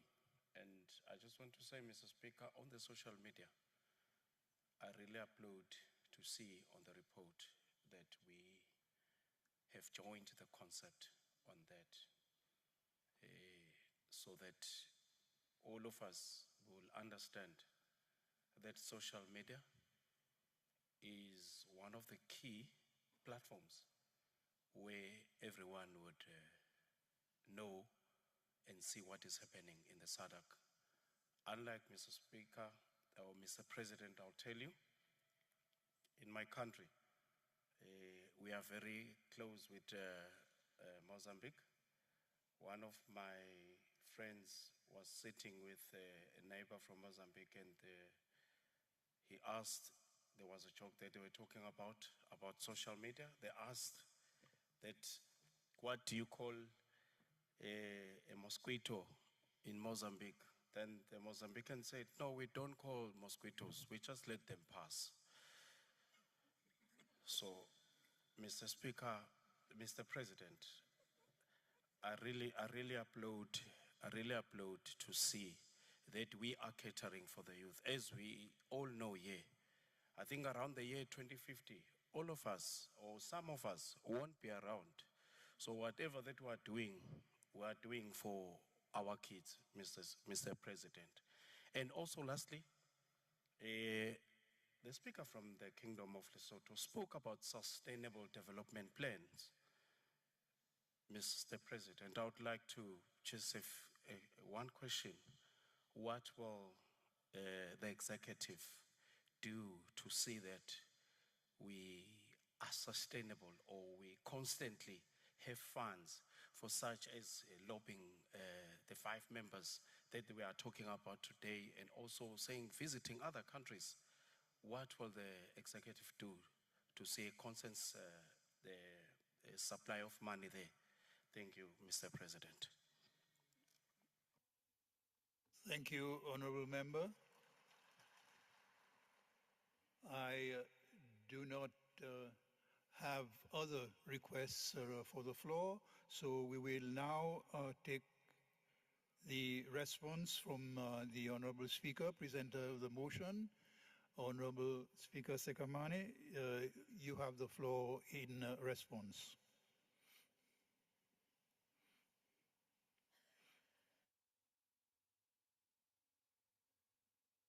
Thank you, Mr. President. I'm going to choose and select in terms of where I feel there is need to respond. On the issue of the Honorable Ditapelo Kiurapetse from Botswana, it was congratulations and also words of wisdom relating to how we relate with other international organizations, specifically the IPU. And I think that those words of advice are well taken. In the case of the Honorable Alfred Kimia, it was, I think, a matter of concern relating to the countries that have not yet signed. And I think I'll leave that to the President, because I know he would have a good message relating to that. And that also covers all others, including the Honorable Charlie Remont on the issue of signing. The Honorable Speaker Sekhamane from Botswana,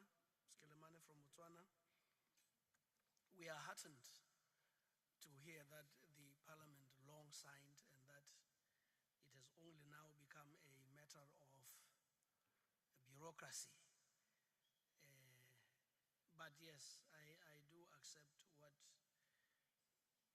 Honorable Speaker had to say about the possibility of some people being left behind.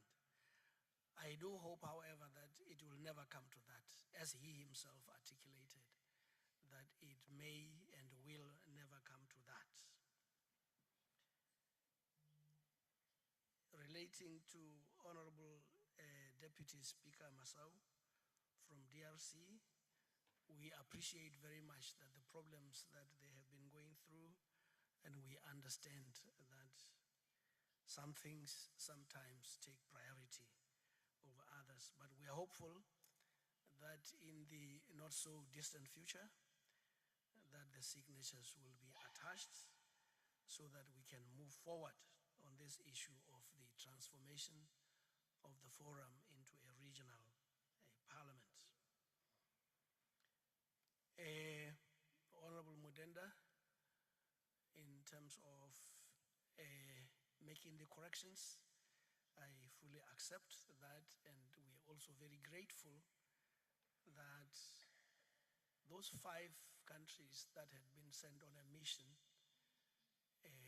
to lobby in favor of creating the regional parliament, they were footing the bill from their own budgets, and we are full of hearty gratitudes for that. I hope, Mr. President, that I have covered everybody.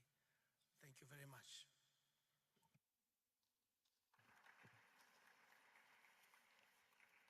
Thank you, Honorable Speaker. We have now come to the end of debate on the motion, and I put the question that the report of the Executive Committee on Policy and Administrative Matters be adopted. Are there any objections? There being none, the report of the Executive Committee on Policy and Administrative Matters is duly adopted. Thank you.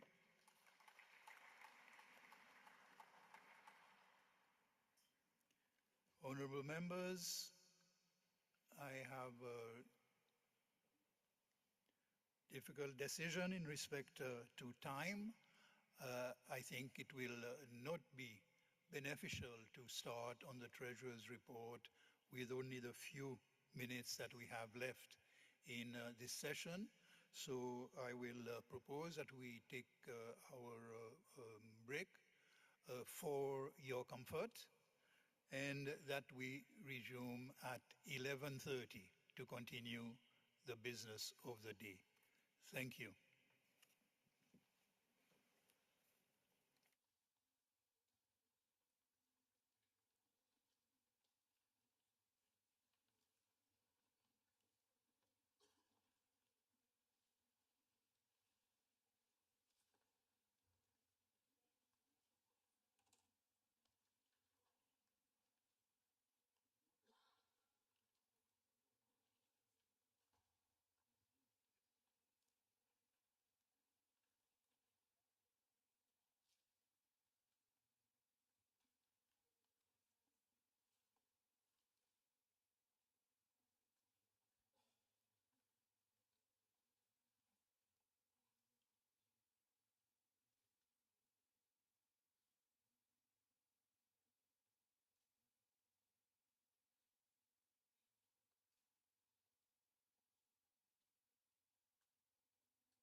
Lily was a little girl, afraid of the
Honorable members, we will resume on business for the day, and I call on the Secretary General to read the next order of the day.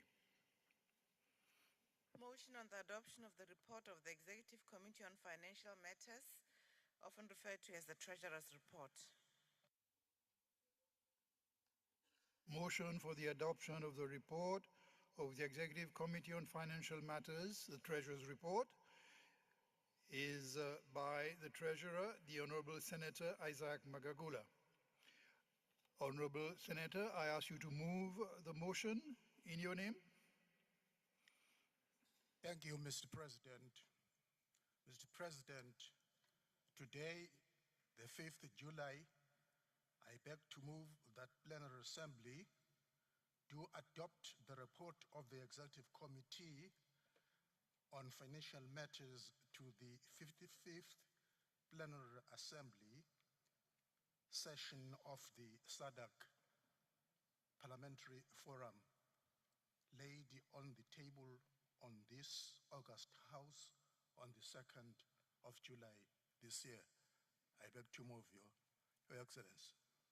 Thank you, Honorable Senator. I call for a seconder for the motion. The Honorable Philippus Catamelo will second. Morning, Honorable Speaker, Honorable Members. I beg to second the Treasurer's report as submitted by the Elder Isaac Magagula. Thank you, Honorable Member. I now call on the Treasurer, the Honorable Isaac Magagula, to present the report.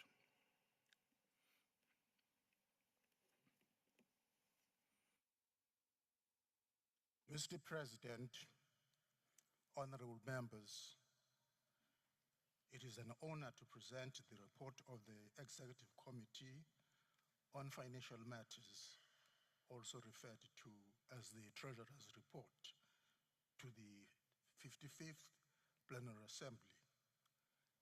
It is my understanding, Mr. President, that the Treasurer's Report was shared with the membership in good time before the start of this plenary, and that therefore members would be familiar with the substance. In this regard, I will try to be as brief as possible while encouraging members to refer to the detailed report. I will start off the executive summary, Mr. President. The executive summary provides the context to the matters contained in the Treasurer's report, which consists of the following. A, Paper 1, audited financial statements as at 31st March 2023.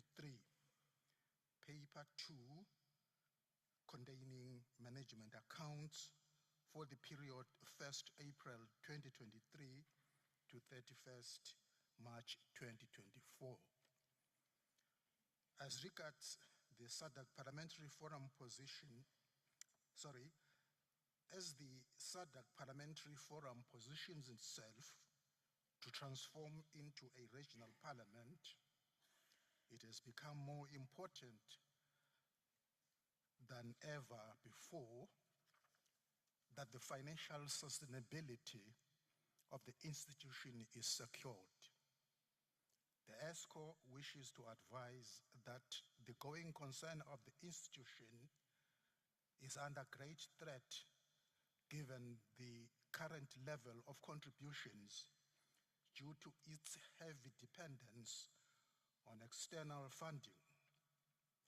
While the audited statements as at 31st March 2023 show a healthy position with equity of 13 million Namibian dollars, it is important to note that this position is a net effect of budget surpluses and deficits over a period of more than 25 years, with significant surpluses having been achieved only because of some operational and administrative expenditure has been funded from external funds from cooperating partners such as the Swedish. In addition, Mr. President, certain cost management measures, such as the conducting of meetings virtually, have been instituted since the onset of the COVID pandemic in 2020. You will also note that the institution has now resorted to the use of retained earnings to ensure a minimal surplus budget. The Plenary Assembly is advised that the budget for 2023-2024 had a minimum projected surplus of only 125,162 Namibian dollars. This despite fines amounting to 7 million Namibian dollars having been allocated from retained earnings to meet the cost of operations. This means that savings that arose from the previous year's budget during the COVID-19 pandemic period, where plenary assemblies and other statutory meetings were held virtually, will soon be depleted, and the operations of the institution at the current level of funding will not be sustainable going forward. As indicated above, the institution continues to rely heavily on external funding and collaborations, including to ensure adequate staffing of some core positions and towards the implementation of various operational, statutory, and program activities. An example is given in the report regarding the reliance on the SHRR project funding from the Swedish.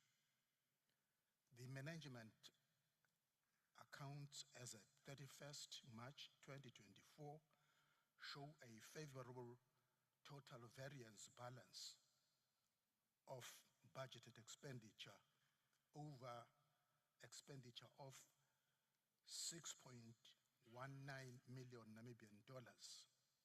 However, this balance was achieved only because the budget included an allocation of 7.0 million Namibian dollars from retained earnings, out of which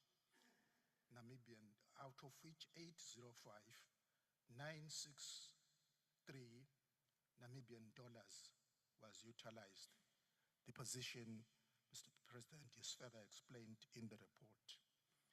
In this regard, it is worth noting that the use of 805,963 Namibian dollars from reserves shows that the income from mandatory member contributions and interest earned were still inadequate to meet the operational and administrative costs. In view of the above, it is therefore imperative that membership considers the financial position of the institution and the risk to the going concern. In view of the resolution, if I may say, Mr. President, not to increase member contributions vis-a-vis the ever-increasing costs due to inflation, depreciation of the local currency, rising interest rates, and absence of donor funding. Please allow me now, Mr. President, to present paper 1, which is a paper submitting the audit statement as at 31st March 2023 for the consideration and approval of the Plenary Assembly. Paper 1, Mr. President, its contents are as follows. We have the Executive Committee's responsibility and approval. Second, the auditor's opinion. Third, statement of financial position as at 31st March 2023. Fourthly, statements of financial performance for the year ended 31st March 2023. Management letter. 5 and 6, proposal to reinstate the consolidation of SADC-PF main financial statements with donor financial statements. And that will end with the recommendations. Now I start, Mr. Chairman, the Executive Committee's responsibility and approval. 1.1, the Executive Committee's responsibilities and approval requirements are outlined in detail in the audited statement. Having confirmed and discharged its responsibilities, the ESCO was required to approve the audited financial statement, which are to be signed by the President on behalf of the SADC Parliamentary Forum. In approving the AFS, the Executive Committee was required to confirm the following. 1.2.1, nature of business, that the forum was established for the purpose of strengthening capacity of the Southern African Development Community by involving parliamentarians of SADC member states in activities that contribute to the well-being of SADC, and that there have been no material changes to the nature of the forum's business from prior year. 1.2.2, review of financial results and activities. That annual financial statements have been prepared in accordance with international financial reporting standards and the requirements of the forum's constitution and rules of procedure.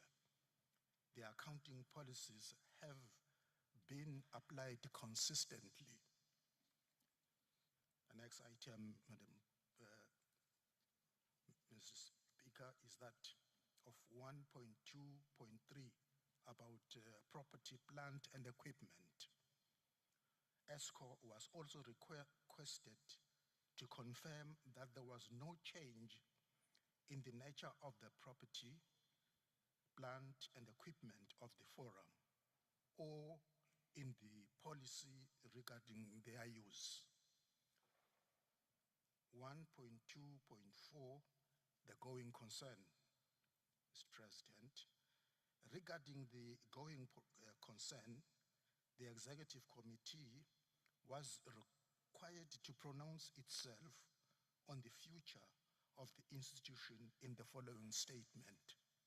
I quote, "The Executive Committee members believe that the forum has adequate financial resources to continue in operation for the foreseeable future, and accordingly, the annual financial statements have been prepared on a going concern basis. The Executive Committee members have satisfied themselves that the forum is in a sound financial position and that it has access to sufficient borrowing facilities to meet its foreseeable cash requirements. The Executive Committee members are also not aware of any material non-compliance with statutory or regulatory requirements or of any pending changes to legislation which may affect the forum. Now, Mr. President, the auditor's opinion. ESCO is pleased to advise that in the opinion of the auditor, the annual statements, the annual financial statements present fairly in all material respects the financial position of the SADC Parliamentary Forum as at 31st March 2023 and its financial performance and cash flows for the year that ended in accordance with international financial reporting standards and the requirement of the SADC Parliamentary Constitution. 3, Mr. Chairman, statement of financial position as of 31st March 2023. Mr. Chairman, for ease of presentation on my part, I will round off the figures. We start with the property, plant, and equipment. During the financial year, that is 311, during the financial year 2022 to 2023, the net value of property, plant, and equipment decreased from 9.56 million Namibian dollars to 9.508 million Namibian dollars. This decrease was as a result of the following, Mr. Chairman. Net value as of 21st April 2022 was 9,562,385 Namibian dollars, and additions during the year were furniture and fixtures and office equipment, respectively covering 235,124 Namibian dollars, office equipment amounting to 58,458 Namibian dollars, less disposal of the vehicle worth 20,444 Namibian dollars, disposal of IT equipment worth 10,808 Namibian dollars. Then depreciation, Mr. Chairman, 316,653 Namibian dollars, and therefore the net value as at 1st April 2023 was thus 9,508,062 Namibian dollars. I now come to Mr. Chairman, Mr. President, to the SG's residence in Kleinwood, Windhoek. The properties book as at 31st March 2023 stands at 7.73 million Namibian dollars. In comparison, the property was valued at 7.73 Namibian dollars at 31st March 2022. The buildings have been depreciated by 2,380 Namibian dollars. Motor vehicle, that's 3.1.3. The personal to holder vehicle of the Secretary General, which was procured for 1,298,021 Namibian dollars during 2021-22, was valued at 31st March at 996,340 Namibian dollars after depreciation. Then the property, Mr. President, of the forum at Eros Park, Windhoek, during the financial year 2022-23, the value of the house was maintained at 2,470,000 Namibian dollars, same as the period 2021-2022. To comply with with international financial reporting standards, the house is now classified as asset held for sale at a value of Namibian dollars 2,47000. Mr. President, I wish to update that the compliance certificate was obtained on the 11th June this year, and that after due consideration, the ESCO is exploring options for the disposal of the property. Progress on the same will be reported during the next plenary assembly, Mr. Chairman. The next item is on 3.1.5. Property, plant, and equipment encumbered as security at the Nedbank as mortgage. The following assets have been encumbered as security for the secured long-term borrowings: land and buildings, 7.73 million Namibian dollars. The loan is denominated in Namibian dollars, bears interest at 7.50% per annum, is secured over buildings of 4.93 million Namibian dollars and land of 2.80 million Namibian dollars and repayable in remaining installments of 99 months. Property, plant, and equipment encumbered as security for FNB motor vehicle loan.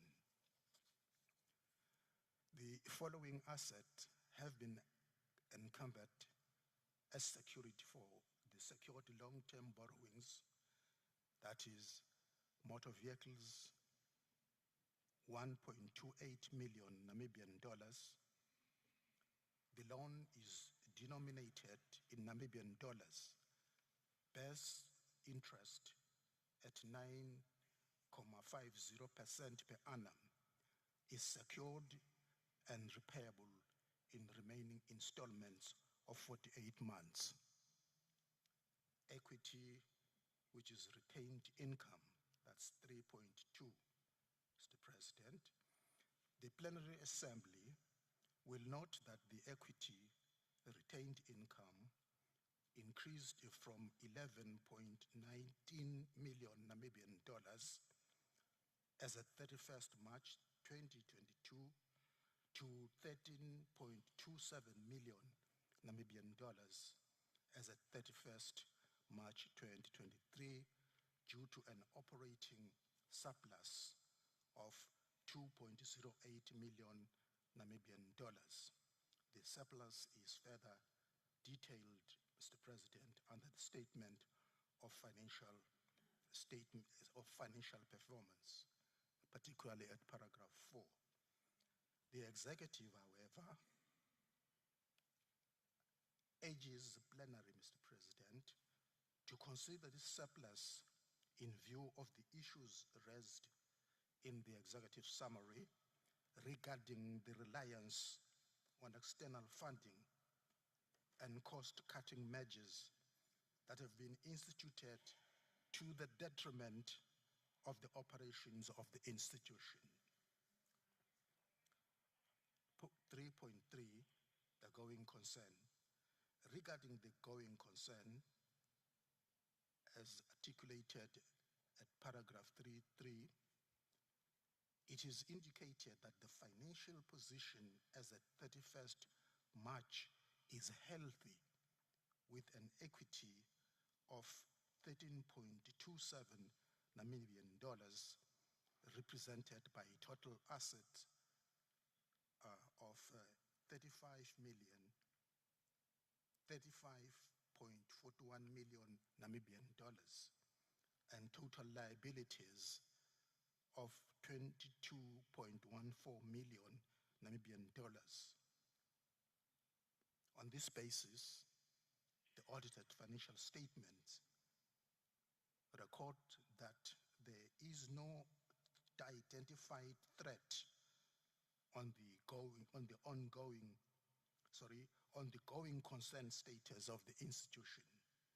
However, Mr. President, I wish to draw the Plenary Assembly once more to the reality of the situation in the absence of external funding going forward and the anticipated negative impact on the financial position.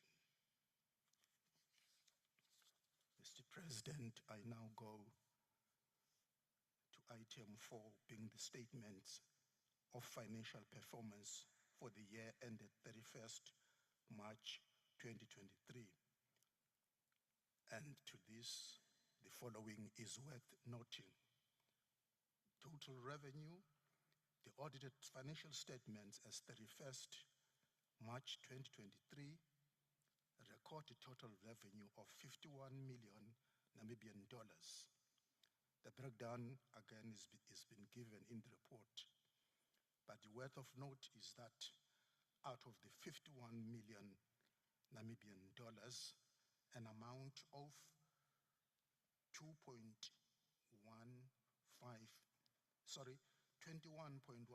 million Namibian dollars, representing 41%, was from mandatory annual member contributions, whilst 29.95 million Namibian dollars, representing 59%, was grants received from cooperating partners. Then total expenditure. Total operating expenditure for the year was 49,000. Was 49.197 million Namibian dollars, compared to 35.74 million Namibian dollars in the previous financial year. The increase was partly due to increased expenditure under the SRHR project, due to an increase in implementation activities. ESCO, President, may wish to note that the expenditure under SRHR project was 23.76 million Namibian dollars, accounting for 48%,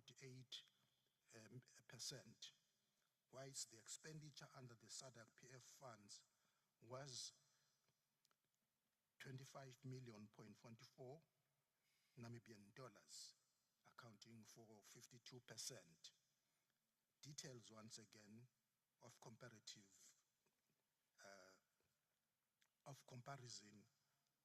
are given in the report, Mr. Chairman. Now I come to item 4.0, management letter. The management letter, once again, Mr. President, is shared as Appendix AFS2 in the report. The management letter includes comments from the SADC-PF management addressing concerns and the recommendations made by the auditor. Please note that most of these, if not all, matters have already been actioned, Mr. President. Item 4.6.0, proposal to reinstate the consolidation of SADC-PF main financial statements with donor-funded statements. Context, that's 6.1, Mr. President. In November 2022, the 51st Plenary Assembly approved that in order to present a more realistic account of the finances of the forum with respect to member contributions and other internally generated income, the accounts of the SADC Parliamentary Forum main account should no longer be consolidated with those of funds received from cooperating partners and donors, which are actually restricted funds, effective with the audit for the year ended 31st March 2023. However, Mr. President, upon further consideration of the international financial reporting standards and in consultation with the external auditor, it was prudent to continue produce consolidated accounts in order to adhere to the prescribed good accounting practice. The rationale being behind this requirement is that the international reporting financial standard stems from the principle of presenting a true and fair view of the comprehensive financial position and performance that is inclusive of all external funding, including grants and donor-funded projects implemented by the organization. Therefore, it is imperative that the institution adheres to these international standards to maintain the integrity of the financial statements. I come to point 70, Mr. President, the recommendations for the considerations of plenary.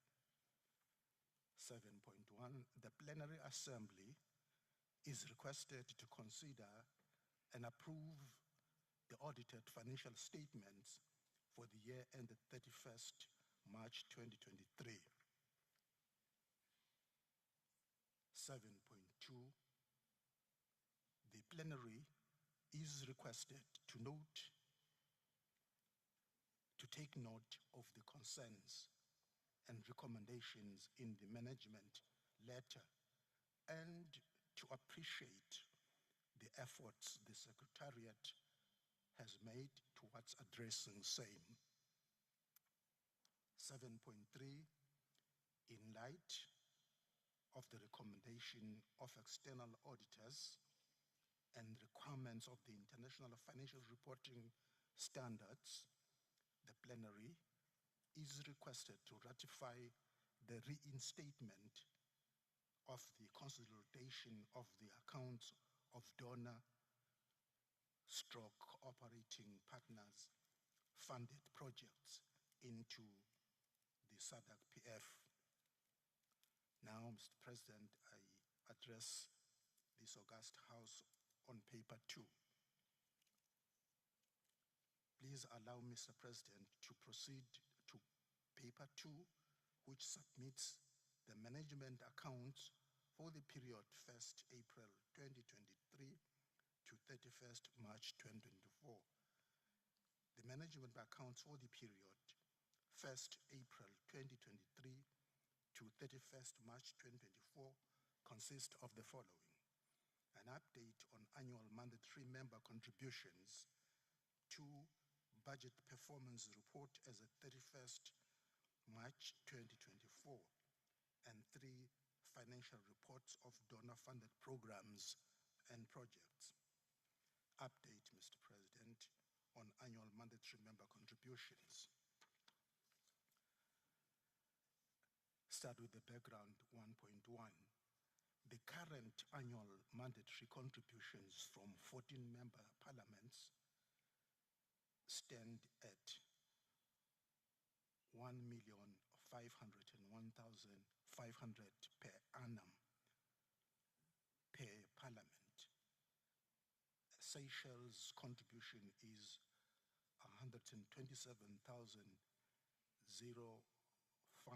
per annum. The total revenue to be collected from mandatory contributions for the financial year 1st April 2023 to 31st March 24 is therefore 21,148,005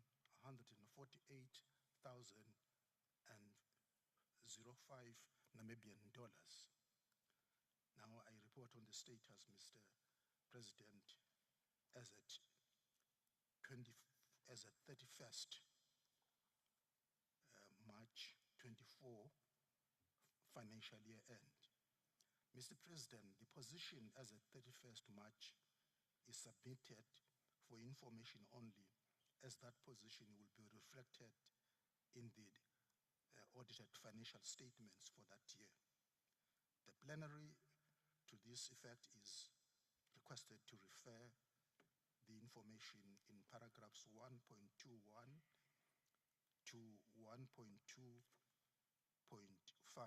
for more details. 1.3, Mr. President, status of member contributions as of today,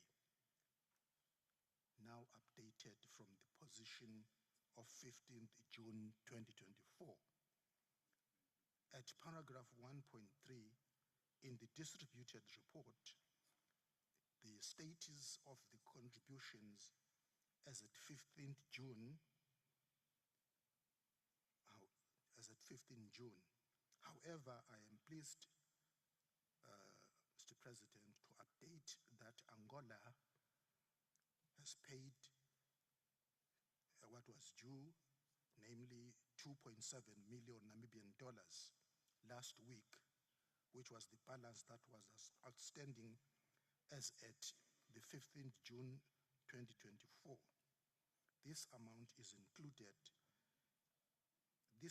included the contribution for the current year, and now Angola does not owe any amount. Mauritius also paid 1.5 million Namibian dollars for the current year and are also not owing. Plenary is therefore requested to note the following. Member parliaments were invoiced for the financial year 1st April this year. The table shows the balances as at 15th, which I have updated regarding the position as at today, July 2024.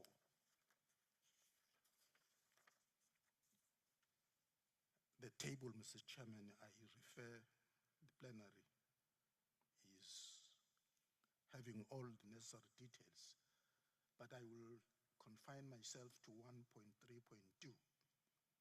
As at 15th June 2024, the date when the ESCO met, 12 parliaments had paid their contributions for the financial year ended 31st March 2024. These are Botswana, Eswatini, Lesotho, Malawi, Mauritius, Mozambique, Namibia, Seychelles, South Africa, Tanzania, Zambia, and Zimbabwe. The update as of today, the 5th July 2024, brings the total number to 12 parliaments, including Angola. 1.3.3, only 2 countries now have outstanding balances for the financial year ended 31st March 2024, namely the DRC and Madagascar. The number of countries that have paid contribution for the current year, beginning 1st April 2024, is now 6, namely Angola, Botswana, Lesotho, Mauritius, Namibia, and Zambia. DRC and Madagascar are still owing for the financial years ended 31st March 2023 31st March 2024. Recommendations, Mr. Chairman, Mr. President, 1.4.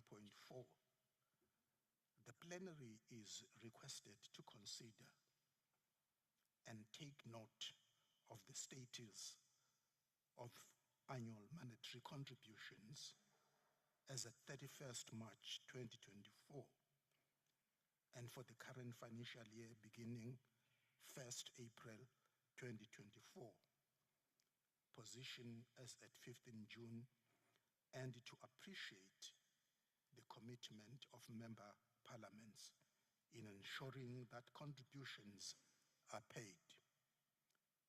The plenary, Mr. President,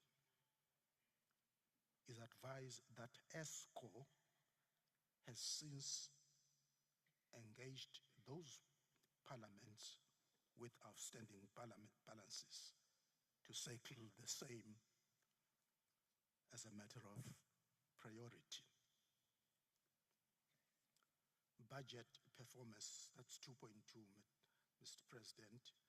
Budget performance report as at 31st March 2024. Again, Mr. President,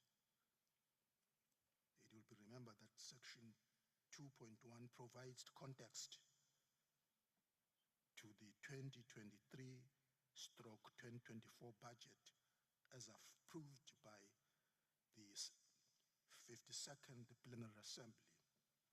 The context is important for membership to fully appreciate the assumptions and implementation measures that underpin the 2023-2024 budget, including highlighting of the budgetary constraints.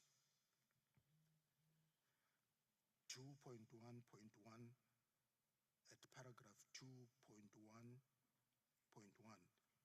the ESCO emphasizes the need for internally generated financial resources.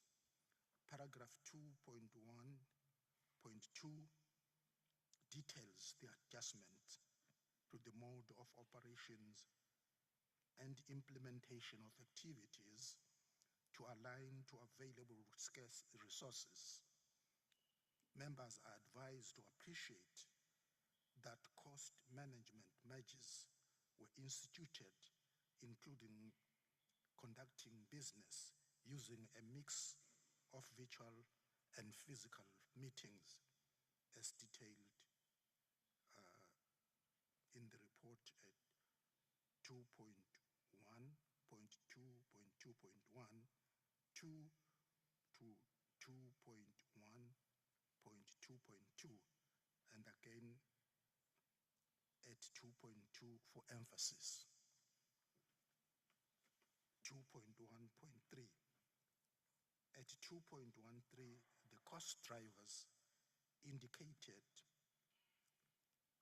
inflation, increase in interest rates, and depreciation of regional currencies against the US dollar and other foreign currencies. You will appreciate, Mr. President and Honorable House, that the cost of goods and services has also been impacted by various other developments affecting demand and supply, such as the global economic and political environment. Regarding the update on the impact of policy to optimize technology for the implementation of activities, I have already spoken about virtual meetings.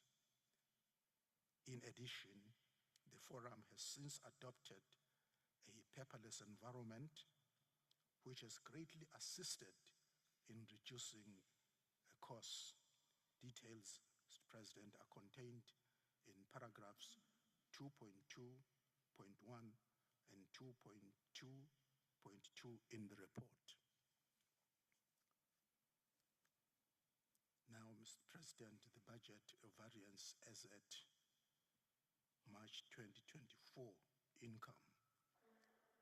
This budget variance does not include donor-funded budgeted income and expenditure but focuses on budgeted income and expenditure from mandatory member contributions and other income earned by SADC-PF, financial positions for funding received from donors and cooperating partners will be reported in a separate section. As the Chairman, President, I go to 2.32, total income. Total budgeted income for 2023-2024 budget was 28.39 million Namibian dollars. This consisted of annual mandatory contributions of 21.148 million Namibian dollars, interest of 240,000 Namibian dollars, and an amount of 7 million Namibian dollars that was to have been located from retained earnings. Actual income, Mr. President, was 28.6 million Namibian dollars, resulting in an additional amount of 214,455 Namibian dollars, 1%. This was because interest received was 4,555, which was higher than the budgeted interest of 240,000 by 214,455 Namibian dollars. Additionally, income was also earned from administrative fees, details of which are found at 2.3.4 and 2.3.5 paragraphs in the report. Annual mandatory contributions. The total amount of 1.48 million, Namibian dollars from annual mandatory contributions for the financial year and 31st March 2024 is accounted as income in line with accruals principle in accounting, which recognizes income when invoiced. However, out of the total invoiced amount, an amount of 13.940 million Namibian dollars was received from 11 parliaments, with 7.207 million still outstanding as at 31st March 2024. 2.3.4 interest, Mr. President. Interest earned was 454,455 Namibian dollars and exceeded the budgeted amount of 240,000 by 89%. Interest received was higher than the budgeted amount due to the investment of funds that were not immediately required as provided in the SADC-PF financial policy. The investments were optimized by investing funds received for annual mandatory contributions and strategically timing the withdrawal of funds from the investment. 2.3.5 other income, 819,309 Namibian dollars was received from administrative fees charged to cooperating partners. More details once more, Mr. President, are found in the report in paragraph 2.3.5. Balance is brought forward. Details of this again are shown and contained in paragraph 2.3.6 in the report.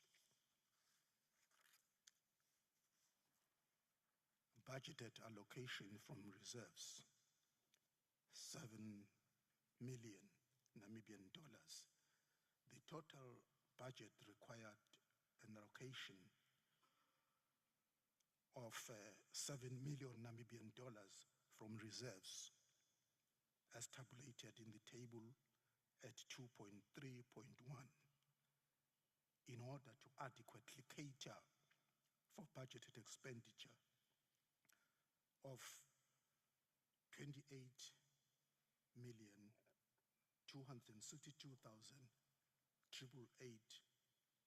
Namibian dollars, and leave a surplus of 125,162 Namibian dollars. This meant that the revenue raised from member countries was only adequate to cater for total budget requirements for the year. 2.3.7.2, an amount of 710,067 Namibian dollars was to be brought forward for the procurement of fixed assets, resulting in a total estimated expenditure of 28,972,955 Namibian dollars. However, the total expenditure amounted to 22,778,918, leaving a favorable balance of 6,194,037 Namibian dollars. This meant that only 805,963 Namibian dollars was required to be allocated from reserves for the financial year ended 31st March 2024.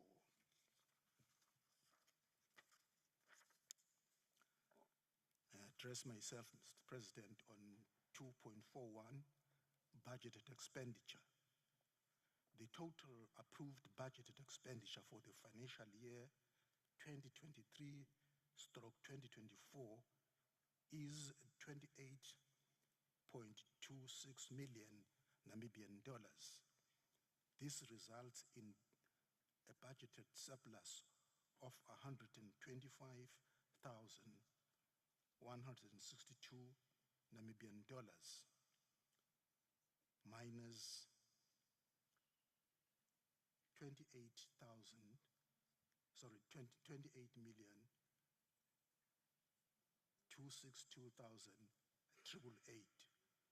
Additionally, an amount of 710,067 Namibian dollars has been brought forward for the procurement of fixed assets, which was not included in the year ended 31st March 2023, bringing the total budgeted expenditure to 28.92 million Namibian dollars.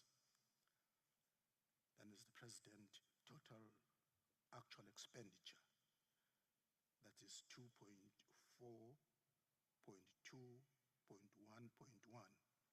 Total expenditure as at 31st March 2024 is 22.77 million, representing 79% of the total budgeted expenditure for the year, leaving a surplus balance of 6.194 million Namibian dollars.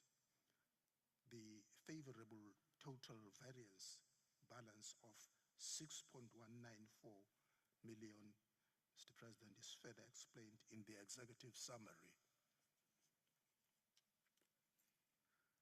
Mr. President, I now want to address this august House on unfavorable balances. The following budget lines have unfavorable balances.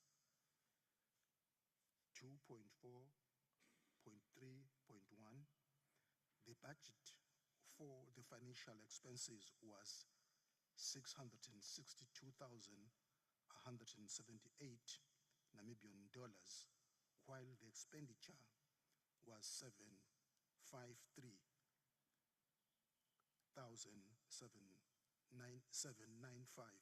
Namibian dollars, resulting in an unfavorable balance of 91,617 Namibian dollars, which is 14%. This was caused by a significant increase in bank charges due to increase in rates and the number of foreign transactions effected. More details can be found in the report, Mr. President. Motor vehicle loan. The budget repayment for the capital portion of the motor vehicle was 2.5,983 Namibian dollars compared to the actual of 224,07 Namibian dollars, resulting in an unfavorable balance of 18,088 Namibian dollars, representing 9%. The difference was caused by under budgeting based on the schedule received from the bank at the time of budgeting, which was later revised following a fluctuation in the interest rate, while the budgeted installment was averaged 17,165.26 per month. The actual average was 18,672.57 Namibian dollars per month. Now I address myself, Mr. President, on budget lines with less than 50% expenditure.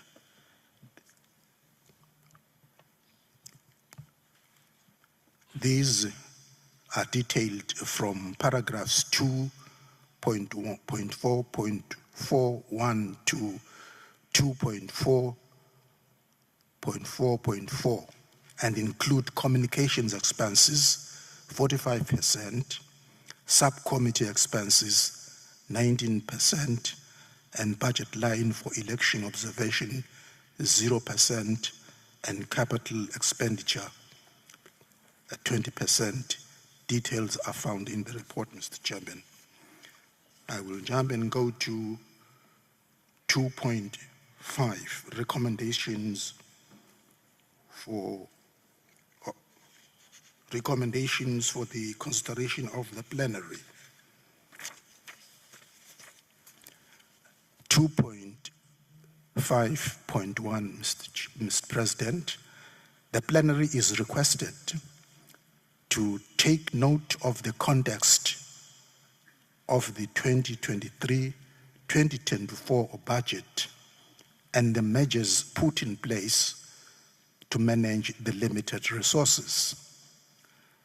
2.5.2, the plenary assembly is requested to take note of the risk to the going concern exacerbated by the ever-rising cost of goods and services without a corresponding increase in revenue, and the continued heavy dependence on external funding and in-kind contributions from collaborating partners.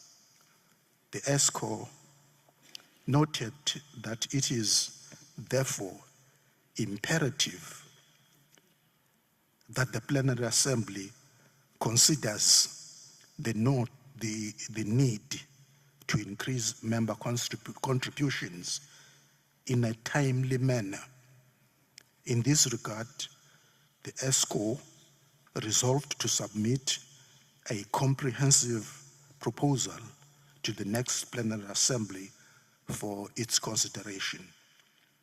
The Plenary Assembly is requested and to take note of the performance of the budget as of 31st March 2024, specifically the reasons for the favorable total variance, which includes support towards operational and administrative expenses from collaborating partners such as the Swedish. Mr. Chairman, now I address myself to the SIDA, Sexual Reproductive Health and Rights and HIV Governance Project. That is 3.1. The Secretariat secured funding from Sweden amounting to 52 million Swedish kronor, that is US $5 million, for the SRHR HIV and AIDS Governance Project. The agreement is for 3 years, for 3-year period, 1st November 2023 up to October 2026. The Swedish funding, which averages at $1.7 million US per annum, has enabled the institution to recruit project staff at a total cost of US $628,800 per annum, which is the equivalent of 11.6 million Namibian dollars, but only up to the end of the project in 2026. Details are provided, Mr. President, in the report. In this regard, it is worth noting that a sustainability plan to ensure that the institution will be able to sustain its operations at optimal level beyond the external funding is currently being developed. The detailed financial report for the SRHR project is attached in the report as Appendix MA-1 at the end. Point 3.2, Mr. President, recommendations for consideration of plenary. The plenary is requested to appreciate and take note of the SRHR HIV and AIDS Governance Project funding agreement with Sweden effective 1st November 2023. The plenary is requested, that is 3.2.2, to express its appreciation to the Swedish and the various other donors and cooperating partners for their continued commitment and support. Mr. President, this brings me to the end of the Treasurer's report, and I beg to submit. I thank you.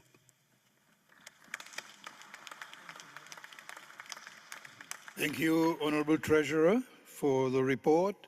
We will now give the floor to the seconder to address on the report. Honorable President, honorable members, it's with humility and sincere gratitude that I stand to second the report of our Treasurer, who is Senator Isaac Makahula, to this 55th Plenary Assembly. You will note that he has emphasized the urgent need that put a reflection on our financial status of the forum in the short and long term, and even as a move towards our transformation into a SADC regional parliament. As we steer our course towards transformation into the regional parliament, the issue of finances and sustainability will be and must be high on the agenda. It is for this reason that the Executive Committee resolved that the Secretariat should submit a comprehensive sustainable plan to ensure the ongoing concern of the institution. We cannot continue to bury our heads in the sand, Mr. President, honorable members. For running an institution such as this, with its intended transformation as a regional parliament, requires resources that are both financially and human resource.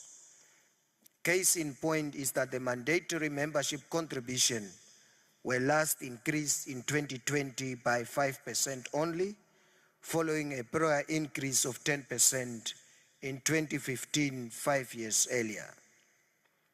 5 years is a long time to review contributions, especially in an environment which boasts annual inflation of at least 4%, where the depreciation of the regional currency has become a norm. Having said that, Mr. President, honorable members, it is indeed pleasing to note the commitment of our membership towards ensuring that contributions of the SADC Parliamentary Forum are duly settled despite the challenges of our respective countries are currently facing with respect to the current economical situation.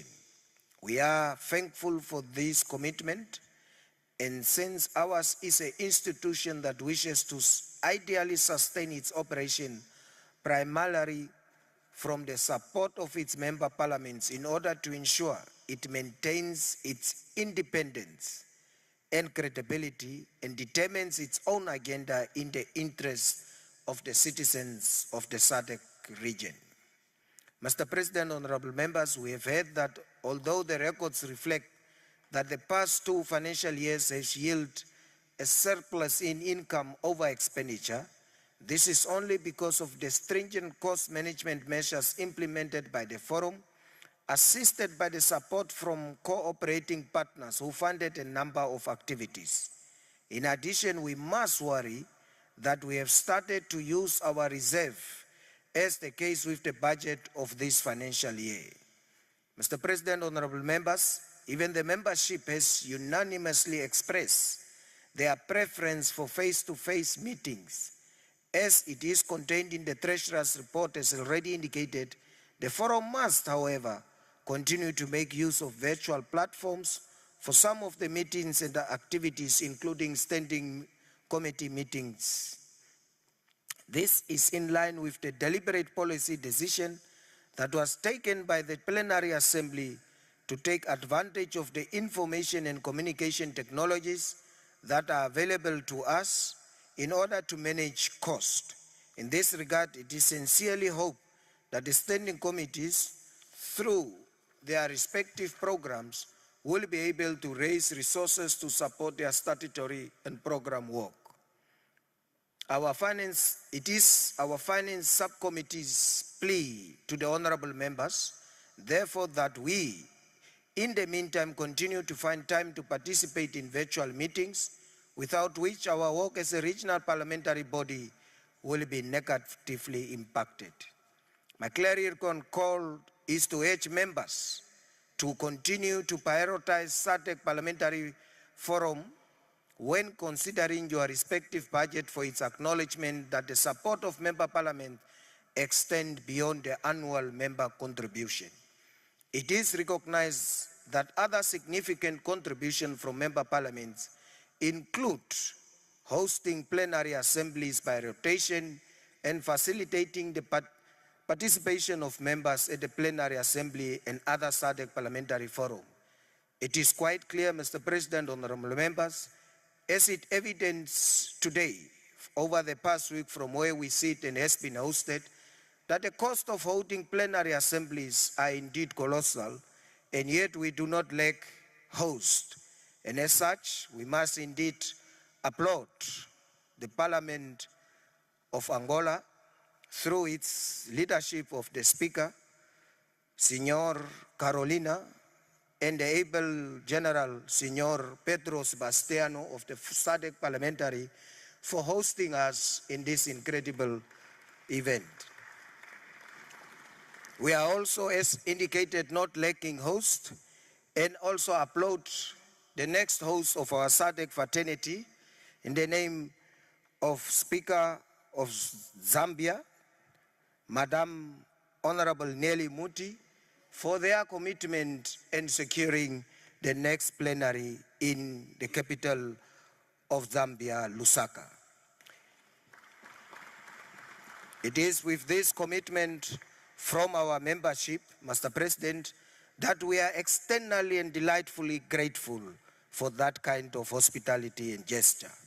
With the commitment of the member parliaments, the future of our forum, even as a SADC parliamentary, it is definitely assured. It is with this gratitude, Mr. President, that I beg to second the motion. Ke a leboha. Thank you, Honorable Member. The floor will now be open for debate on the report. Does any member wish to address?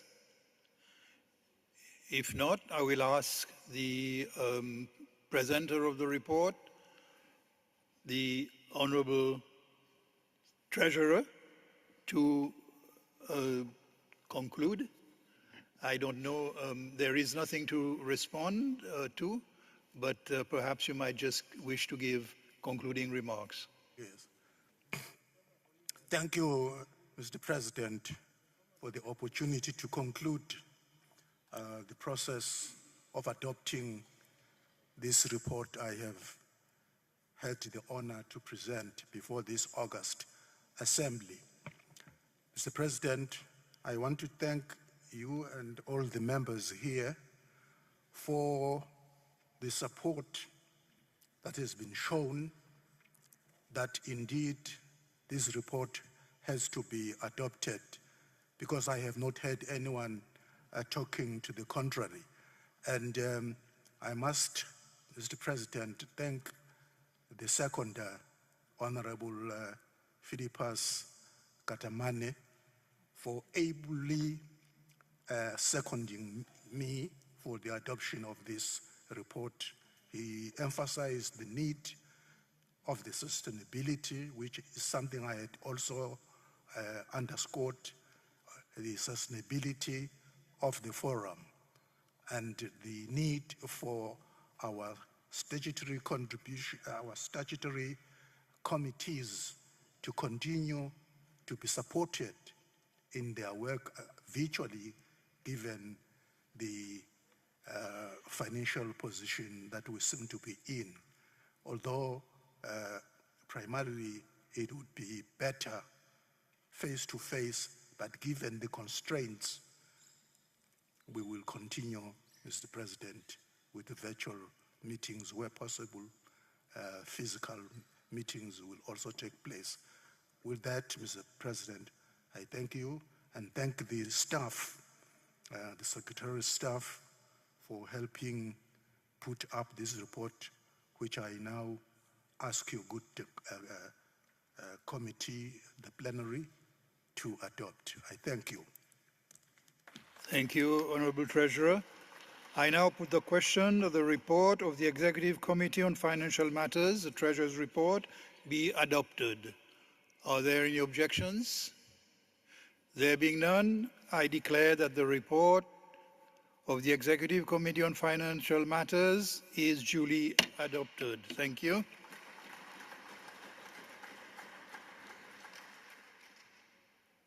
Ladies and gentlemen, we are running a little late, but I think we can conclude on the business that we have before us. And with that, I ask the Secretary General to read the fourth order of the day.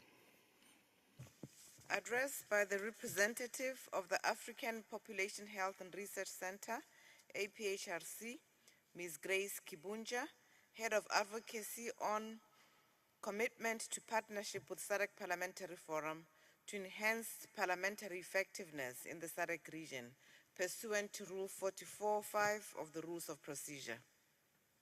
Thank you. I invite the representative of the African Population Health and Research Center, Ms. Grace Kibunja, the head of advocacy, to address the Plenary Assembly. I invite the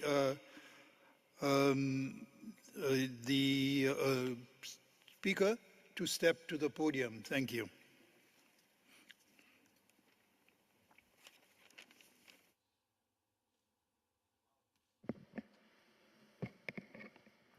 Thank you, Mr. President. The President of the SADC Parliamentary Forum, Honorable Roger Manchin, the Plenary Host Speaker, Honorable Carolina Sequeira, Speaker of the Parliament of the Republic of Angola, Honorable Speakers of National Parliaments and Heads of Delegation, Honorable Members of SADC Member Parliaments, the Secretary General of the SADC Parliamentary Forum, Her Excellency Boemo Sekoma, distinguished delegates, ladies and gentlemen, good afternoon, bonsoir, bon dia. It is a great honor to address this esteemed assembly in Luanda to reflect on the strong and strategic partnership that we have developed over the last 5 years between our institutions, the SADC Parliamentary Forum and the African Population Health and Research Center, APHRC. We deeply appreciate the observer status accorded to the APHRC by the SADC Parliamentary Forum. In this posture of gratitude, I bring you warm greetings from our Executive Director, Dr. Catherine Chobutungi, who was unable to join us due to unavoidable circumstances. We recommit to this partnership and state that APHRC is dedicated to supporting the work of the SADC Parliamentary Forum and the national parliaments. We congratulate you for the launch of the Strategic Plan 2024 to 2028, and we look forward to collaborating in its implementation. Your foresight and dedication in developing this strategic plan are commendable, and we pledge our full support in achieving our shared goals. This is a continuation of the solid partnership we have built over the last 5 years, a partnership based on a memorandum of understanding which has been beneficial to both institutions in various ways, including working together in delivering several capacity strengthening sessions for SADC parliaments, evidence provision, advocacy, and policy engagement. Mr. President and honorable members, we look forward to more fruitful years working with you through our key pillars, which are evidence generation for decision-making, capacity strengthening, policy engagement and communications, and financial sustainability. These areas of work make us the go-to partner in sub-Saharan Africa, which is in line with the needs expressed by your excellencies. As a leading African-led research and policy institution working in over 35 African countries, Mr. President, we seek to transform the continent through developing partnerships to raise the voices of Africans, promote evidence-informed decision-making, strengthen capacities in research, and advocate for African interests in places where decisions are made. It is this commitment to an African-led transformation that we lay before this august House. Mr. President, as a team, we have listened keenly and followed the proceedings of this esteemed plenary assembly since Monday. It is clear that there has been tremendous progress made in several areas of development and implementation of laws to reduce and change the environment in areas which relate to women, youth, and children. We admire and wholeheartedly commend your remarkable gains. Specifically, we recognize the significant strides you have made in passing laws related to child marriage, gender equality, and the prevention of gender-based violence. Your commitment to reducing child marriage is truly commendable. We are dedicated to supporting your strategic plan, and we have noted several areas that contribute to addressing climate change, food, agriculture, gender-based violence, and harmful practices, such as female genital mutilation, which aligns to our work. Other areas of work are fundraising, institutional effectiveness, and professional development for the Secretariat. Professional development was a key area of discussion that came up based on the programs we offer at the Center. This was during the visit of the Secretary General and the members of the Secretariat to the Center's headquarters in Nairobi in December last year to plan the future of our partnership and agree on broader areas of collaboration. Mr. President, we express our solidarity with the SADC Parliamentary Forum and our commitment to continued partnership and support in evidence generation, engagement with decision makers, strengthening the research and development ecosystem. We thank you, Mr. President, for fostering this partnership. Together, we can achieve our ambitious objectives across the SADC region, drive sustainability, strengthen parliamentary effectiveness, thus transforming the lives of Africans. Thank you. Merci beaucoup. Obrigado.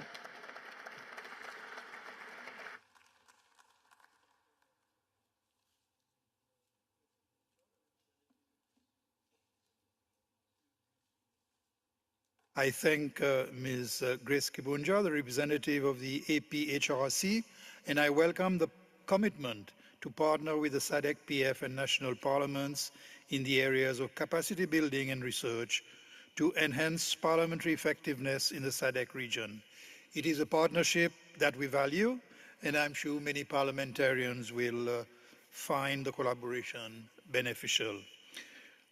The Secretary General, I will call on you to read the fifth order of the day. Addressed by the representatives of Oxfam, Mr. Machinda Murongwe, Program Director for Southern Africa, on commitment to partnership with SADC PF on enhancing parliamentary action on gender justice, climate change, governance, and humanitarian collaboration in the SADC region, pursuant to Rule 44.5 of the Rules of Procedure. Thank you. With that, I invite Mr. Machinda Murongwe, the representative of Oxfam and its Program Director for Southern Africa, to address the plenary.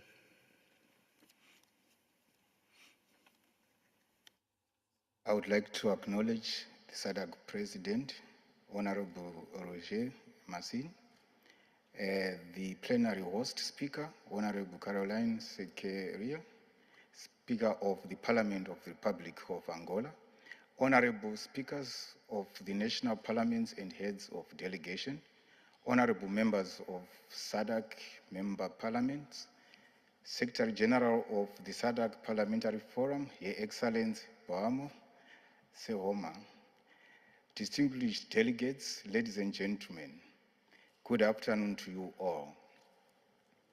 It is indeed my honor on behalf of Oxfam to convey our commitment to collaboration with the SADC Parliamentary Forum. This is especially relevant, Mr. President, at this point, following the launch of the 5-year strategic plan, which covers the period from January 2024 to December 2025.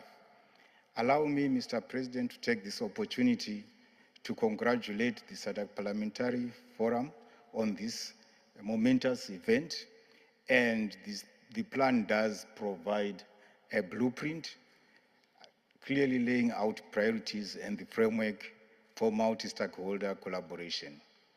Mr. President, this strategic plan provides for continuation of the key work streams Oxfam has collaborated with the forum in previous years.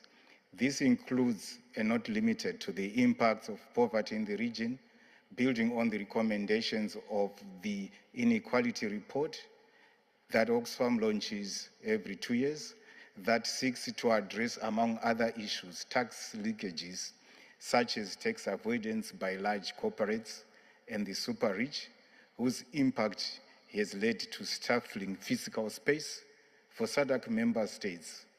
This has limited member states' ability to invest in social protection targeting the most vulnerable due to reduced allocations to health, education, community development, and other people-oriented initiatives. It is therefore our view, Mr. President, that together we can identify how we can ensure that those with the means and are hosted in the region contribute fairly to the tax base and contribute towards eradication of extreme poverty. Mr. President, we further explored how to enhance greater transparency and resource allocation by national parliaments through collaborative innovations involving CSOs and using tools like budget expenditure tracking and shadow reporting. This is in addition to considerations made during the same period on capacity development initiatives targeting relevant parliamentary subcommittees at national level. This work stream, which is anchored by our accountable governance pillar, does complement the SADC model law on public finance management. Therefore, we see great opportunities within the new strategic parameters to expand on this work stream and take it forward. Mr. President, in the area of gender justice, Oxfam has got a series of pathways that it works at national level in the countries of presence that includes addressing early child marriages, working closely to enhance the rights and access to sexual reproductive rights and health and rights for women and girls, ensuring that all measures are taken to ending all forms of violence against women, as well as focusing on profiling the burden of uncared paid work, which usually goes very much undocumented. In this regard, when it comes to the parliamentary forum, we have, under the previous period, invested in supporting exchange visits and learning visits between the Malawi and Zimbabwe Women's Caucus. Our intention is to extend a similar initiative to Zambia and Mozambique during the upcoming strategic cycle. Mr. President, I would like also to emphasize our view that climate change is one of the biggest developmental challenges facing Southern Africa, which requires a multi-stakeholder collective approach. In addressing this phenomenon, there is need to ensure that we unlock appropriate, relevant interventions that promote locally led climate adaptation, while at the same time prioritizing viable low carbon business models and greenhouse opportunities to avert catastrophic climate change at national, regional, and global levels. Therefore, Oxfam operates at all these levels. We have got international lobby teams that are working in line with the commitments under the Paris Agreement, and we have further filtered that at the regional and national level. And we take this strategy as an invitation for us to identify mutual areas of collaboration, and we certainly make a commitment towards that end. Mr. President, just to highlight some of the challenges of climate change, we know that we are grappling with the El Nino phenomenon. Oxfam, to this end, in June this year, launched a series of humanitarian operations in response to declarations of state of national disasters in Malawi, Zambia, and Zimbabwe. In these countries, Oxfam is collaborating with national governments to address the emerging food insecurity crisis, prioritizing the most vulnerable in affected communities. Most recently, I'm pleased to let you know that we are commencing plans to launch a similar initiative in Mozambique, where we would target Cabo Delgado, as there are reports that the levels of food insecurity are quite high in that particular state, following the effects of the El Nino-induced drought. It is on this background, Mr. President, that Oxfam welcomes the prioritization of climate change under Goal 4 of the SADC 5-year strategic plan. In conclusion, Mr. President, it is our assessment that the new strategic plan for the SADC Parliamentary Forum comes at the right time and shall be the rallying point for extended collaboration with donors and development partners.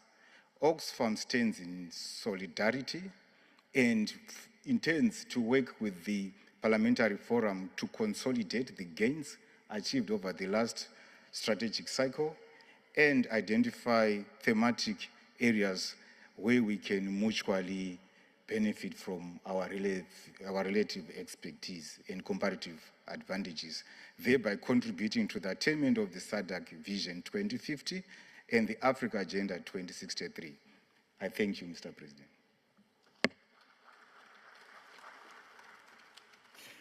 Thank you, Mr. Machinda Marongwe, the representative of Oxfam and its program director for Southern Africa, for your address.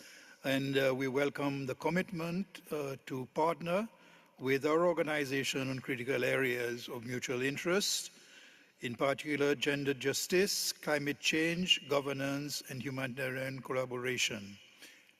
It's a partnership that we value, and once again, I am sure we will find great benefit in it. I call on the Secretary General to read the sixth order of the day. Presentation of the SADC Parliamentary Forum memorabilia to speakers of national parliaments and the executive committee members.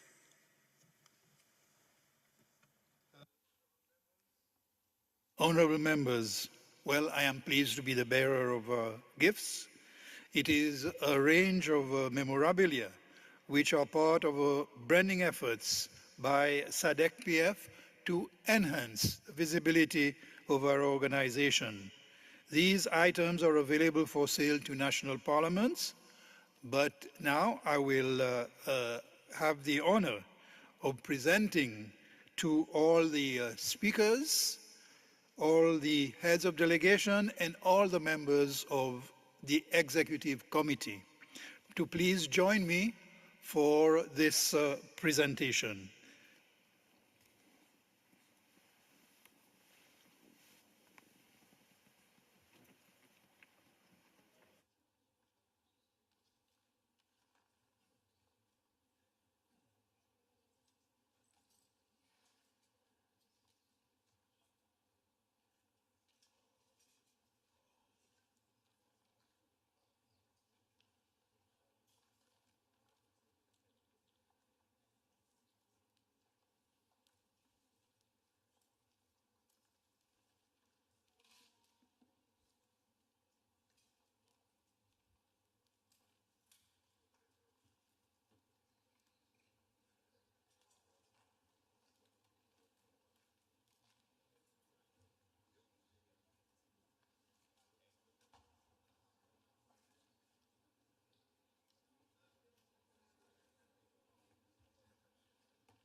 Thank you, honorable members. With that, I will call on the Secretary General to read the 7th order of the day.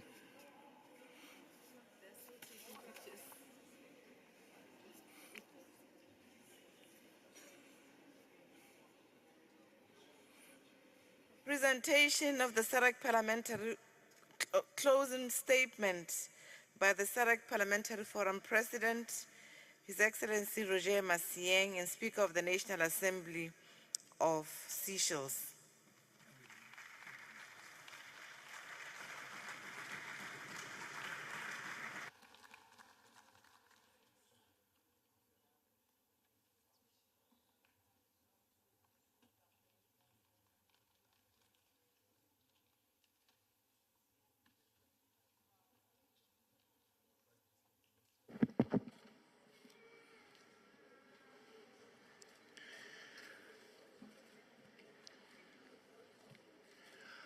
Our host speaker, the Honorable Carolina Sequeira, Speaker of the Parliament of the Republic of Angola, honorable speakers and heads of delegations, all honorable members of SADC-PF parliaments, Secretary General of the SADC Parliamentary Forum, and all SADC Parliamentary Forum staff, clerks of parliaments and Secretary General and staff of national parliaments, distinguished observers, our invited guests, ladies and gentlemen.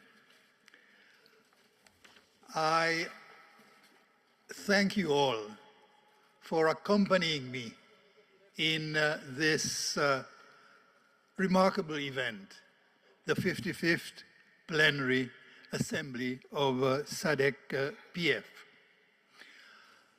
I can say, I think, without hesitation, that this plenary assembly has been a success in its own rights, and we have done justice to the mission of our organization. I am sure you will agree with me that this plenary has had some remarkable and determining milestones. Firstly, it has been held at a time when we have made commendable and significant progress towards the transformation of the SADC-PF into a SADC parliament. You know, this is a subject that is very close to our hearts, and it is a great honor for me to start with this subject. During this plenary assembly session, we witnessed the signing of the agreement by Zambia, and this serves to amend the SADC treaty for the SADC-PF to be transformed into the parliament that we have wished for. And as you know, this brings the number of total signatories to 11. And you know also, as we have stated, that we now just need one more country to reach the 12 signatures required to amend the treaty. This is impressive progress on our transformation agenda, and it is my sincere hope that we will secure the 12 signature very soon from the remaining countries that have not yet signed the agreement. And, honorable members, I want to share with you good news from the meeting we had with His Excellency João Lourenço, the President of the Republic of Angola, yesterday as speakers of parliaments. His Excellency expressed full support for the goal of transformation of SADC-PF into the regional parliament, and he further, beyond just expressing support, he further pledged to engage in bringing his influence in respect of other SADC PF members that have not signed to secure the required number of signatures. This is very hopeful news indeed, and I know that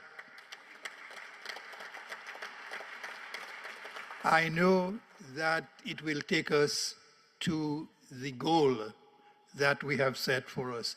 I think with this, honorable members, we have a video.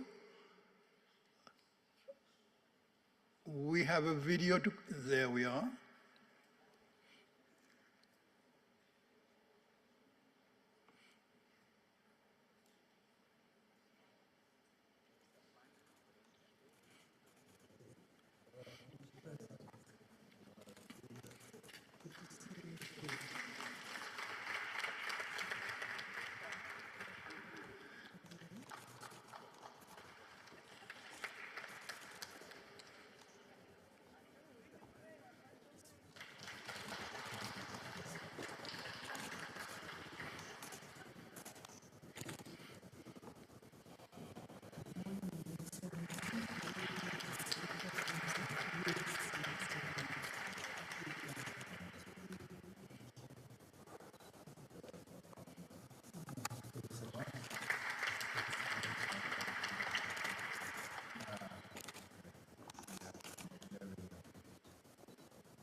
Thank you. I'm happy that we've been able to share with you the ambience of this visit to the President of the Republic of Angola. Now let me touch on the second milestone of this plenary assembly. And that, of course, was the launch of the SADC PF strategic plan for the period 2024 to 2028. This plan provides a clear roadmap for the forum to achieving its long-term goals, aligning resources and ensuring coherence and focus across all levels. Honorable members, the SADC PF, in its efforts to achieve regional integration, cooperation and diplomacy, has always undertaken to harmonize the national interests of individual SADC member states with the collective interests of the region. In this regard, this plenary assembly, which we end today, has served as a platform for us, the parliamentarians of the SADC region, to be the voice of the citizens of the region whom we represent. Regarding the theme of this plenary assembly, the role of parliaments in promoting renewable energy policies in the SADC region and creating a single energy market, I will repeat what I said on the 2nd July during my remarks at the official opening of this meeting. The theme of this plenary assembly provides a critical platform for us to reflect on our collective progress and to strategize on advancing renewable energy initiatives across the SADC region. As we confront the realities of our energy needs in the region, our role as parliamentarians remains pivotal. The expert presentations we receive from the resource persons selected by our host, the Speaker of Angola, have been instrumental in enriching our understanding, providing us with technical and practical insights into overcoming the barriers to renewable energy in order to ensure that we can effectively perform our constitutional mandate, that is, legislation, representation, oversight function over the executive, and passing of the national budget for the promotion of renewable energy policies in our respective member states. Honorable members, ladies and gentlemen, allow me to apprise the Assembly on some of the key resolutions made by the 55th Plenary Assembly, which are as follows. The Assembly received and adopted country reports detailing progress made on the implementation of the resolutions of the 54th Plenary Assembly. In this regard, let me express my deep appreciation to the national parliaments for their tireless efforts in ensuring the resolutions are implemented by their respective member states. Pursuant to its mandate under Rule 6(2) of the Rules of Procedure of the Forum, the Plenary Assembly comprehensively deliberated and adopted reports of the standing committees and the Regional Women's Parliamentary Caucus containing various resolutions on various themes that were discussed by the committees. Once again, let me request the national parliaments to continue liaising with the relevant government ministries in their member states to ensure that resolutions of the Plenary Assembly are implemented as required. This Plenary Assembly also adopted 2 reports of the Executive Committee, one on policy and administrative matters and the other on financial matters, which is also known as the Treasurer's Report. And these reports containing various aspects relating to policy, administrative and financial matters of the Forum, including progress made in the transformation of the Forum into a SADC Parliament. Pursuant to Rule 5 of the Rules of Procedure, the 55th Plenary Assembly received and noted a statement from Honorable Nelly B.K. Kashumba Muti, Speaker of the Parliament of Zambia, on the 148th IPU Assembly and related meetings held from 21st to 28th March 2024 in Geneva, Switzerland. Honorable members, in the spirit of enhancing cooperation between the SADC-PF and its part enhancing parliamentary action on gender justice, climate change, governance, and humanitarian collaboration in the SADC region.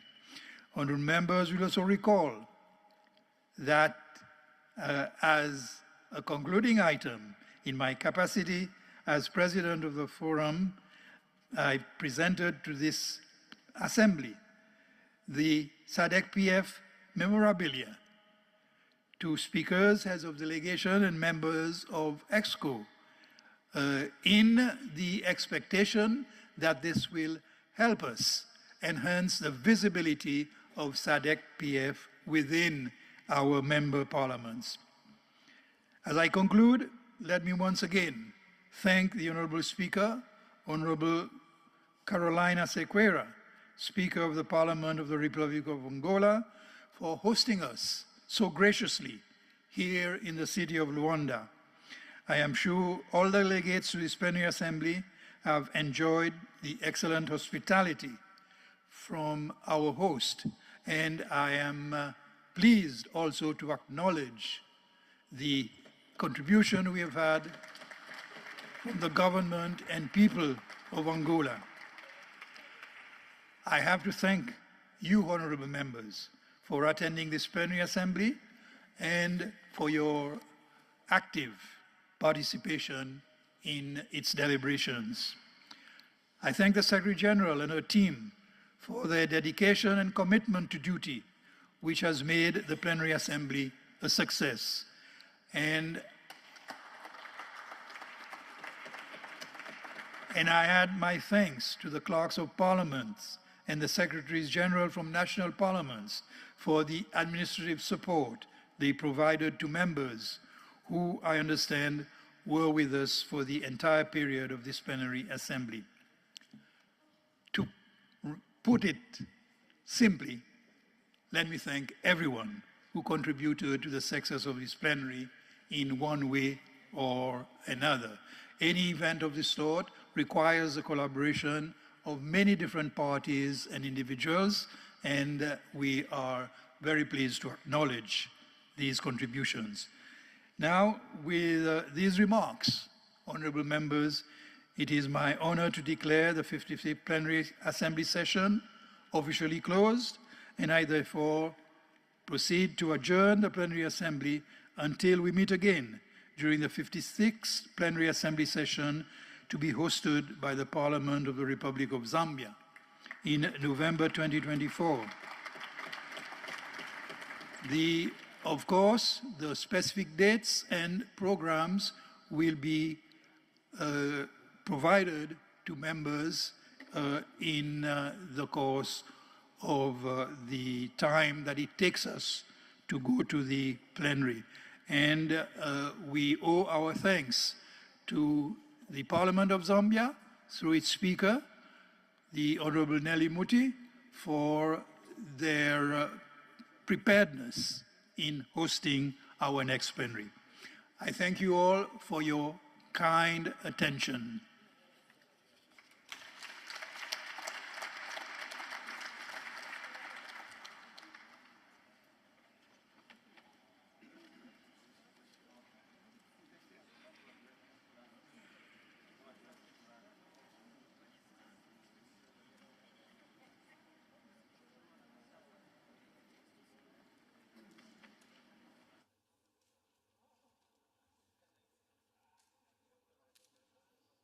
Honourable members, just very quickly, a few brief announcements. Lunch will be served at 1:30, and everyone is cordially invited, and it will be in the Mutenso number 2 hall, and that is where the welcome dinner was held, if you remember. And the members of protocol will be there to guide you to the venue. Tomorrow, excursions have been offered by our host parliament, and they are excursions to Benguela and Cabinda. The departure from the hotel, please note, will be at 8 a.m. and the departure from the airport will be at 9 a.m. And just as a detail for you to note, the flight duration is 45 minutes to Cabinda and 1 hour to Benguela.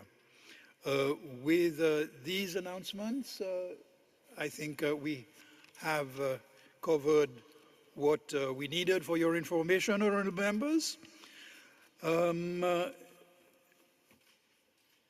am very honored to say that we have reached the conclusion of our proceedings for the 55th plenary, and therefore it is with honor and humility that I declare this 55th Plenary Assembly closed. Thank you. Thank you.